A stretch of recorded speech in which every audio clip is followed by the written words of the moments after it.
ਅੱਜ ਪਹਿਲੀ ਇੰਟਰਵਿਊ ਹੈ ਮੇਰੀ। ਚੰਨੀ ਦੀ ਕੈਪੇਬਿਲਿਟੀ ਉਹ ਥੱਲੇ ਹੀ ਥੱਲੇ ਹੈ। ਤੁਹਾਡਾ ਘਰ ਦੇਖ ਕੇ ਜਾ ਕੇ ਚਲੋ ਚਲੋ ਚਲੋ ਚਲੋ। ਸੈਂਡ ਵਾਲਾ ਗਾ ਜਾਂ ਹੋਰ ਹੈ ਜਿਸ ਤਰ੍ਹਾਂ ਦੀਆਂ ਚੱਲ ਰਹੀਆਂ ਬੰਦ ਹੋਣਗੀਆਂ, ਕਦੇ ਤੁਹਾਨੂੰ ਲੱਗਦਾ ਬੰਦ ਹੋ ਸਕਦੀਆਂ? ਕਿਉਂਕਿ ਜੇ ਰੇਤਾ, ਹਾਂ ਰੇਤਾ ਜਦ ਮੁੱਕ ਜੂਗਾ ਆਪ ਹੀ ਬੰਦ ਹੋ ਜੂ। ਤੂੰ ਕੁਰਸੀ ਅੱਗੇ ਕਰ ਲਈ ਆਪਾਂ। ਪੰਜਾਬ 'ਚ ਕੋਈ ਦਾਰੂ ਨਹੀਂ ਬੰਦਦਾ, ਗੱਪਾਂ ਮਾਰਦਾ ਹੁਣ। ਨਹੀਂ, ਸਾਰੇ ਬੰਦ ਰਹੇ ਨੇ। ਕਿਹੜਾ ਨਹੀਂ ਤਾਂ ਮੈਨੂੰ ਕਿੰਨੇ ਸਾਲ 52 ਸਾਲ ਹੋ ਗਏ ਪੋਲੀਟਿਕਸ 'ਚ। ਕਿਹੜਾ ਸਾਲ ਦੱਸੋ ਜਿੱਥੇ ਸ਼ਰਾਬ ਨਹੀਂ ਵੰਡੀ? ਮੈਨੂੰ ਝੂਠ ਬੋਲਦਾ ਉਹ।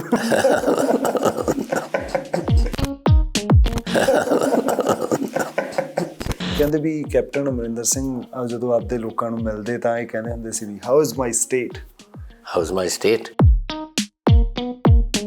ਤੁਸੀਂ ਆਰਮੀ ਦੇ ਨਾਂ ਤੇ ਦੁਬਾਰਾ ਖੜੇ ਹੋ ਗਏ। ਇਹ ਦਾਦਾ ਜੀ ਮੇਰੇ ਕੋਈ ਨਹੀਂ ਜਾਣਦਾ ਸੀ ਸਿੱਧੂ ਨੂੰ ਕੌਣ ਹੈ। ਮੈਨੂੰ ਕਹਿੰਦਾ ਕਿ 1 ਘੰਟਾ ਸਵੇਰੇ 1 ਸ਼ਾਮ ਮੈਂ ਰੱਬ ਨਾਲ ਗੱਲ ਕਰਦਾ।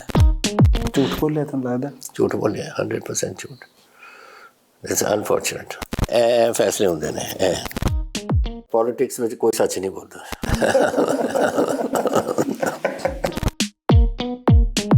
ਇਹ ਮਹਾਰਾਜ ਛੇਵੇਂ ਪਾਤਸ਼ਾਹ ਜਿਨ੍ਹਾਂ ਨੇ ਸਾਡੇ ਘਰ ਨੂੰ ਉੱਥੇ ਗੁਰੂ ਸਰ ਮਹਾਰਾਜ ਉੱਥੇ ਉਹਨਾਂ ਨੇ ਬਖਸ਼ਿਸ਼ ਦਿੱਤੀ ਸੀ।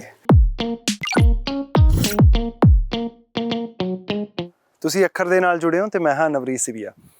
ਅੱਜ ਬੇਹੱਦ ਖਾਸ ਇੰਟਰਵਿਊ ਆ, ਦਿਲਚਸਪ ਹੋਊਗੀ ਕਿਉਂਕਿ ਕੈਪਟਨ ਅਮਰਿੰਦਰ ਸਿੰਘ ਨਾਲ ਗੱਲਬਾਤ ਕਰਨੀ ਆ ਆਪਾਂ। ਸਾਰਾ ਕੁਛ ਰੈਡੀ ਆ, ਬਸ ਮੈਂ ਜਾ ਕੇ ਬਸ ਬੈਠਣਾ ਹੀ ਆ। ਜੇ ਕੈਮਰੇ ਵਾਲੇ ਭਾਈ ਅੱਗੇ ਪਿੱਛੇ ਹੋ ਜਾਣ ਤਾਂ ਮੈਂ ਜਾ ਕੇ ਬਹਿ ਵੀ ਜਾਣਾ। ਤਾਂ ਗੱਲਬਾਤ ਆਪਾਂ ਸ਼ੁਰੂ ਕਰਦੇ ਹਾਂ ਜੀ। ਹਾਂਜੀ ਹਾਂਜੀ। ਸਤਿ ਸ਼੍ਰੀ ਅਕਾਲ ਸਰ। ਠੀਕ ਹੋ ਜੀ? ਹਾਂ ਬਿਲਕੁਲ ਤਗੜੇ। ਕਰੋਨਾ ਹੋ ਗਿਆ ਸੀ? ਹਾਂ ਬਸ ਕੱਲ ਹੀ ਉੱਠਿਆ। ਅੱਛਾ ਜੀ। ਕਮਜ਼ੋਰੀ ਜੀ ਇਹਦੇ ਤੋਂ ਬਾਅਦ ਵਾਹਵਾ ਕੇਰਾਂ ਦਾ ਥੋੜਾ ਜਿਹਾ ਮਹਿਸੂਸ ਹੁੰਦਾ ਤਾਂ ਹੈ ਕਮਜ਼ੋਰੀ ਦਾ, ਪਰ ਕਈ ਦਿਨ ਹੋ ਗਏ। ਆਹਿਸਤਾ ਹੋ ਜਾਏਗਾ ਠੀਕ। ਹੁਣ ਕਾਫੀ ਠੀਕ ਹੈ। ਸਾਰੇ ਪੰਜਾਬ ਦੇ ਵਿੱਚ ਹੀ ਫੈਲ ਗਿਆ ਹੈ, ਸਾਰੀ ਦੁਨੀਆ 'ਚ ਹੀ ਫੈਲ ਗਿਆ। ਦੇਖ ਲਓ ਜਿਸ ਤਰੀਕੇ ਨਾਲ ਇਹ ਜਾ ਰਹੀ ਹੈ, ਪਤਾ ਨਹੀਂ ਕਿਸ ਕਿਸਮ ਦੀ ਬਿਮਾਰੀ ਹੈ। ਬਟ ਜਿੰਨਾ ਉਹ ਡੈਲਟਾ ਵੇਰੀਐਂਟ ਸੀ ਇੰਨਾ ਤਾਂ ਨਹੀਂ ਹੋ ਰਿਹਾ। ਉਸ ਤੋਂ ਬਚਾਅ ਹੈ। ਹਲਕੇ ਜਿਹੇ ਲੱਛਣ ਜਿਨ੍ਹਾਂ ਨੂੰ ਵੀ ਹੋਇਆ ਉਹ ਕਹਿੰਦੇ ਆ ਵੀ ਬੜੇ ਹਲਕੇ ਜਿਹੇ ਲੱਛਣ ਦਿਸਦੇ ਆ, ਪਰ ਕਮਜ਼ੋਰੀ ਆ ਉਹ ਹਰ ਵਾਰੀ ਇਹ ਕਰ ਦੇਗਾ। ਜਦੋਂ ਮੈਨੂੰ ਹੋਇਆ ਉਦੋਂ ਤਾਂ ਮੈਨੂੰ ਲੱਗਿਆ ਨਹੀਂ, ਪਰ ਉਹ ਪੋਸਟ ਕੋਵਿਡ ਜਦੋਂ ਹੁਣ ਮੈਂ ਰਾਜੀ ਹੋਣ 'ਤੇ ਆਇਆ ਸੀ ਉਦੋਂ ਕਮਜ਼ੋਰੀ ਮਹਿਸੂਸ ਹੋ ਰਹੀ ਹੈ। ਤੁਸੀਂ ਇਤਿਹਾਸਕਾਰ ਹੋ ਇੱਕ, ਹੈ ਨਾ? ਰਾਜਨੀਤੀ ਬਾਰੇ ਤਾਂ ਮੈਨੂੰ ਆਏ ਆ ਵੀ ਗੱਲਾਂ ਬਹੁਤ ਲੋਕ ਕਰ ਜਾਣਗੇ, ਮੈਂ ਥੋੜ੍ਹੀਆਂ ਜਿਹੀਆਂ ਹੋਰ ਗੱਲਾਂ ਛੇੜ ਲਾਂ। ਕੈਪਟਨ ਅਮਰਿੰਦਰ ਸਿੰਘ ਆਪਦੇ ਆਪ ਨੂੰ ਹਿਸਟਰੀ 'ਚ ਕਿਵੇਂ ਦੇਖਦੇ ਆ? ਕਿਉਂਕਿ ਤੁਸੀਂ ਬਹੁਤ ਇਹੋ ਜਿਹੀਆਂ ਗੱਲਾਂ ਬਾਰੇ ਵੀ ਲਿਖਿਆ, ਜਿਹੜੀਆਂ ਗੱਲਾਂ ਬਾਰੇ ਮੈਨੂੰ ਲੱਗਦਾ ਵੀ ਨਿਰਪੱਖ ਹੋ ਕੇ ਲਿਖਣਾ ਥੋੜ੍ਹਾ ਔਖਾ ਹੁੰਦਾ, ਪਰ ਤੁਸੀਂ ਲਿਖਿਆ ਅੱਜ। ਨਹੀਂ, ਨਾਟ ਰੈਡੀ, ਕਿਉਂਕਿ ਮੇਰੀ ਹਿਸਟਰੀ ਜਿਹੜੀ ਹੈ ਇਹ ਮਿਲਟਰੀ ਹਿਸਟਰੀ ਹੈ। ਔਰ ਮਿਲਟਰੀ ਹਿਸਟਰੀ ਦੇ ਵਿੱਚ ਹਰ ਵੇਲੇ ਸੱਚਾਈ ਲਿਖੀ ਦੀ ਹੈ। ਔਰ ਕਦੇ ਕਿਸੇ ਚੀਜ਼ ਨੂੰ ਲੁਕਾਉਣ ਦੀ ਲੋੜ ਨਹੀਂ ਤੁਹਾਨੂੰ। ਜੋ ਅਸਲੀਅਤ ਹੈ ਉਹ ਆਉਣਾ ਚਾਹੀਦਾ ਹੈ ਵਿੱਚ। ਔਰ ਉਸੇ ਤਰੀਕੇ ਨਾਲ ਮੈਂ ਲਿਖਿਆ। ਮੇਰੇ 6 ਕਿਤਾਬਾਂ ਨੇ ਕੰਪਲੀਟ। ਐਂਡ ਸਬਜੈਕਟ ਵੱਖਰੇ ਨੇ 1947 ਤੋਂ ਲੈ ਕੇ ਮੌਜੂਦਾ ਰਾਈਟ ਅਪ ਟੂ ਕਾਰਗਿਲ ਦੇ ਟਾਈਮ ਤੱਕ ਮੈਂ ਕਿਤਾਬਾਂ ਲਿਖੀਆਂ ਨੇ। ਸੋ ਇਟ ਇਜ਼ ਬੜਾ ਸੈਟਿਸਫਾਈਂਗ ਸੀ। 65 ਦੀ ਲੜਾਈ, 71 ਦੀ ਲੜਾਈ ਬੰਗਲਾਦੇਸ਼ ਵਾਲੀ, ਜਾਂ 47 ਦੀ ਜਿਹੜੀ ਆਪਣੀ 47 ਦਾ ਜੰਗ ਹੋਇਆ ਕਸ਼ਮੀਰ 'ਚ ਵਗੈਰਾ, ਇਹ ਸਾਰੀ ਚੀਜ਼ਾਂ ਬੜਾ ਇੰਟਰਸਟਿੰਗ ਹੈ। ਇੱਕ ਵਾਰ ਤੁਸੀਂ ਕਿਸੇ ਸਬਜੈਕਟ 'ਚ ਤੁਹਾਨੂੰ ਇੰਟਰਸਟ ਹੋਏ ਨਾ ਤਾਂ ਆਟੋਮੈਟਿਕਲੀ ਤੁਸੀਂ ਉਹਦੇ ਵਿੱਚ ਤੁਸੀਂ ਇਨਵੋਲਵ ਹੋ ਜਾਂਦੇ ਹੋ। ਔਰ ਫਿਰ ਸਹੀ ਗੱਲ ਜਿਹੜੀ ਹੈ ਉਹ ਤੁਹਾਡਾ ਇੱਕ ਡਿਊਟੀ ਬਣ ਜਾਂਦੀ ਹੈ ਕਿ ਕਦੇ ਕੋਈ ਗੱਲ ਗਲਤ ਨਹੀਂ ਕਰਨੀ, ਕਿਉਂਕਿ ਉਹਦੇ ਵਿੱਚ ਕਈ ਸੈਂਕੜੇ ਲੋਕ ਤਾਂ ਸ਼ਹੀਦ ਹੋਏ ਨੇ। ਤੁਸੀਂ ਉਹਨਾਂ ਦੀ ਯਾਦ ਵਾਸਤੇ ਤੁਹਾਨੂੰ ਇਹ ਜ਼ਰੂਰੀ ਹੈ ਕਿ ਬਿਲਕੁਲ ਸੱਚਾਈ ਹਰ ਵੇਲੇ ਹੋਣੀ ਚਾਹੀਦੀ ਹੈ। ਪਰ ਤੁਸੀਂ ਫੌਜ ਦੇ ਵਿੱਚ, ਕਿਉਂਕਿ ਅਸੀਂ ਤਾਂ ਉਹ ਪੀੜ੍ਹੀ ਆ, ਹੈ ਨਾ, ਮਤਲਬ ਜਿਹੜੀ ਨੇ ਇਹ ਗੱਲਾਂ ਪੜ੍ਹੀਆਂ ਅਤੇ ਸੁਣ ਲਈਆਂ। ਮਤਲਬ ਇਹ ਫੌਜ 'ਚ ਜਾਣ ਦਾ ਕਿਵੇਂ ਬਣਿਆ ਤੁਹਾਡਾ ਸਬੱਬ? ਕਿ ਕੋਈ ਪਰੰਪਰਾ ਸੀ ਜਾਂ? ਮੇਰੇ ਦਾਦਾ ਜੀ ਉਹ ਇਸੀ ਪਲਟਨ ਦੇ ਵਿੱਚ ਸੇ, ਮੇਰੇ ਫਾਦਰ ਵੀ ਇਹੀ ਪਲਟਨ ਦੇ ਵਿੱਚ ਸੇ। ਅੱਛਾ। ਅਤੇ ਮੈਂ ਵੀ ਇਸੇ ਪਲਟਨ ਵਿੱਚ ਸੈਕੰਡ ਸਿੱਖ ਰੈਜੀਮੈਂਟ ਦੀ ਨੰਬਰ 2 ਬਟਾਲੀਅਨ। ਅਤੇ ਮੈਨੂੰ ਹਰ ਵੇਲੇ, ਮੈਨੂੰ ਤਾਂ ਬਚਪਨ ਤੋਂ ਮੈਨੂੰ ਸ਼ੌਕ ਸੀ ਕਿ ਜਦੋਂ ਮੌਕਾ ਹੋਊਗਾ ਮੈਂ ਜਾਊਂਗਾ। ਔਰ ਫਿਰ ਮੈਂ ਜਦੋਂ समय आया फिर मैं इम्तिहान किया, इम्तिहान करने तो बाद पास हो गया और फिर मेरी सिलेक्शन हो गई नेशनल डिफेंस अकेडमी और उत्थों फिर IMA तो बाद पलटन और फिर 1965 की लड़ाई, बस इकट्ठे हो गया सब कुछ। ਪਰ ਤੁਸੀਂ ਛੱਡ ਕੇ ਆ ਗਏ ਸੀ, ਮਤਲਬ ਮੈਂ ਫਿਰ ਉਹੀ ਹੈ ਕਨਫਰਮ ਤਾਂ ਤੁਸੀਂ ਕਰੋਗੇ, ਛੱਡ ਕੇ ਆ ਗਏ ਸੀ 65 ਦੀ ਲੜਾਈ ਵੇਲੇ ਤੁਸੀਂ ਚਿੱਠੀ ਲਿਖ ਕੇ ਚਲੇ ਗਏ? ਨਹੀਂ ਆ, ਮੈਂ ਦੱਸਦਾ ਤੁਹਾਨੂੰ ਕੀ ਹੋਇਆ ਸੀ। ਮੇਰੇ ਮਦਰ ਚਲੇ ਗਏ ਪਾਰਲੀਮੈਂਟ। ਅੱਛਾ ਜੀ। ਮੇਰੇ ਲੋਕ ਸਭਾ ਵਿੱਚ ਸੀ 1980 और मेरे फादर चले गए अंबैसडर बन के रोम ਤੇ ਮੇਰੇ ਬ੍ਰਦਰ ਵੀ ਫੌਜ ਵਿੱਚ ਸੀ, ਮੈਂ ਵੀ ਫੌਜ ਤੇ ਇੱਕ ਨੂੰ ਛੱਡਣਾ ਪਿਆ ਤੇ ਮੈਂ ਨਹੀਂ ਚਾਹੁੰਦਾ ਸੀ ਕਿ ਮੈਂ ਛੱਡਾਂ, ਪਰ ਫਿਰ ਉਦੋਂ ਫਿਰ ਹਾਲਾਤ ਇਹ ਬਣ ਗਏ ਸੀ ਕਿ ਕੋਈ ਅਸੀਂ ਨਹੀਂ ਕਰੇ ਤੋ ਮੈਂ ਰਿਜ਼ਾਈਨ ਕਰਤਾ ਸੀਗਾ 1964 ਦੇ ਵਿੱਚ ਔਰ 64 ਮਾਰਚ ਦੇ ਕਰੀਬ ਔਰ ਫਿਰ ਮੈਂ मेरे पेपर जब आ गए थे रफली सितंबर तक, अगस्त तक और अगस्त ਦੇ ਵਿੱਚ ਲੜਾਈ ਕਸ਼ਮੀਰ ਦੇ ਵਿੱਚ ਪਾਕਿਸਤਾਨ ਨੇ ਦਾਖਲਾ ਸ਼ੁਰੂ ਕਰਤਾ ਸੀ ਤੋ ਇੱਕ ਮੈਂ ਆ ਗਿਆ, ਮੈਂ 3 ਦਿਨ ਸਿਰਫ ਕਰ ਰਿਹਾ, ਫਿਰ ਮੈਂ ਆਪਣੇ ਫਾਦਰ ਨੂੰ ਮੈਸੇਜ ਦਿੱਤਾ ਕਿ ਹੁਣ ਤਾਂ it has come to a point ਕਿ ਆਪਾਂ ਨੂੰ ਹੁਣ I can't leave at this moment. General Harbaksh Singh ਦੇ ਨੂੰ ਮੇਰੀ ਲੋੜ ਹੈ, ਉਹਨਾਂ ਦੇ ਨਾਲ ਮੈਂ ਨਹੀਂ ਦੇਰ ਰਿਹਾ। ਇਟ ਇਜ਼ ਇਹ ਫੇਅਰ ਨਹੀਂ ਹੈ ਕਿ ਮੈਂ ਕਿਸੇ ਹੋਰ ਨੂੰ ਨਵੇਂ ਬੰਦੇ ਨੂੰ ਉੱਥੇ ਆ ਦੇਵਾਂ ਤੇ ਮੈਂ ਵਾਪਸ ਜਾ ਰਿਹਾ ਪਲਟਨ 'ਚ। ਉਹਨਾਂ ਨੇ ਕਹਿੰਦੇ ਇੱਕ ਵਾਰੀ ਕਮਾਂਡ ਨਹੀਂ ਮੰਨੀ ਸੀਗੀ, ਉਹ ਕੀ ਹੈ ਸੀ? ਕਿਆ ਮਤਲਬ? ਵੀ ਇਹ ਕਿਹਾ ਸੀ ਵਾਪਸ ਆਉਣ ਦਾ। ਉਹ ਤਾਂ ਜਨਰਲ ਹਰਬਖਸ਼ ਸਿੰਘ ਦਾ ਉਹ ਸੀਗਾ ਤਕਰੀਬਨ, ਮੈਂ ਦੱਸਦਾ ਤੁਹਾਨੂੰ, ਇਹ ਸੀ 10 ਸਤੰਬਰ ਆਈ ਥਿੰਕ ਇਟ ਵਾਜ਼ 10 ਸਤੰਬਰ ਜਦ ਖੇਮਕਰਨ ਦੀ ਲੜਾਈ ਚੱਲ ਰਹੀ ਸੀ ਔਰ ਉਹਦੇ ਵਿੱਚ ਜਦੋਂ ਇੱਕ ਬ੍ਰਿਗੇਡੀਅਰ ਮਾਰਿਆ ਗਿਆ ਸੀ ਔਰ ਉਹਦੇ ਨਕਸ਼ੇ ਨਿਕਲੇ ਆਏ ਔਰ ਉਹ ਨਕਸ਼ਿਆਂ ਦੇ ਵਿੱਚ ਸੀ ਕਿ ਸਾਡੀ ਜਿਹੜੀ ਖੇਮਕਰਨ ਦੀ ਪਲਟਣਾ ਲੱਗੀਆਂ ਹੋਈਆਂ ਸੀ ਮਗਰ ਦੀ ਜਾ ਕੇ ਤੁਸੀਂ ਬਿਆਸ ਨੂੰ ਕੱਟ ਦਿਓ, ਬਿਆਸ ਪੁਲ ਨੂੰ ਲੈ ਲਓ ਔਰ ਅੰਮ੍ਰਿਤਸਰ ਨੂੰ ਆਈਸੋਲੇਟ ਕਰ ਦਿਓ ਉੱਥੋਂ। ਸੋ ਨੈਚੁਰਲੀ ਪੈਨਿਕ ਸੀਗਾ ਦਿੱਲੀ ਦੇ ਵਿੱਚ। ਤੋ ਦਿਨ ਰਾਤ ਨੂੰ ਜਦ ਅਸੀਂ ਪਹੁੰਚੇ, ਜਨਰਲ ਚੌਧਰੀ ਜੋ ਚੀਫ ਸੀ ਉਹਨਾਂ ਦਾ ਟੈਲੀਫੋਨ ਆਇਆ ਕਿ ਮੈਂ ਆਰਮਡ ਵਾਰਫੇਅਰ ਨੂੰ ਜਾਣਦਾ, ਤੂੰ ਛੱਡ ਕੇ ਵਾਪਸ ਬਿਆਸ 'ਤੇ ਆ ਜਾਓ। ਅੱਛਾ, ਅੰਮ੍ਰਿਤਸਰ ਛੱਡ ਦਿਓ, ਸਭ ਕੁਝ ਛੱਡ ਦਿਓ। ਫਿਰ ਜਨਰਲ ਸਾਹਿਬ ਕਹਿੰਦੇ ਮੈਂ ਨਹੀਂ ਇਹ ਕਰੂੰਗਾ, ਅਗਰ ਤੁਸੀਂ ਆਉਣਾ ਹੈ ਫੀਲਡ ਜਾ ਕੇ ਮੈਨੂੰ ਹੁਕਮ ਦਿਓ, ਮੈਂ ਨਹੀਂ ਆਊਂਗਾ। ਇਟਸ ਨਾਟ ਨੈਸੈਸਰੀ, ਕੋਈ ਜ਼ਰੂਰਤ ਨਹੀਂ ਹੈ। ਅਗਰ ਕਰ ਦਿੰਦੇ ਤਾਂ ਸਾਰਾ ਅੰਮ੍ਰਿਤਸਰ ਜਾਂਦਾ, ਸਭ ਕੁਝ ਜਾਂਦਾ।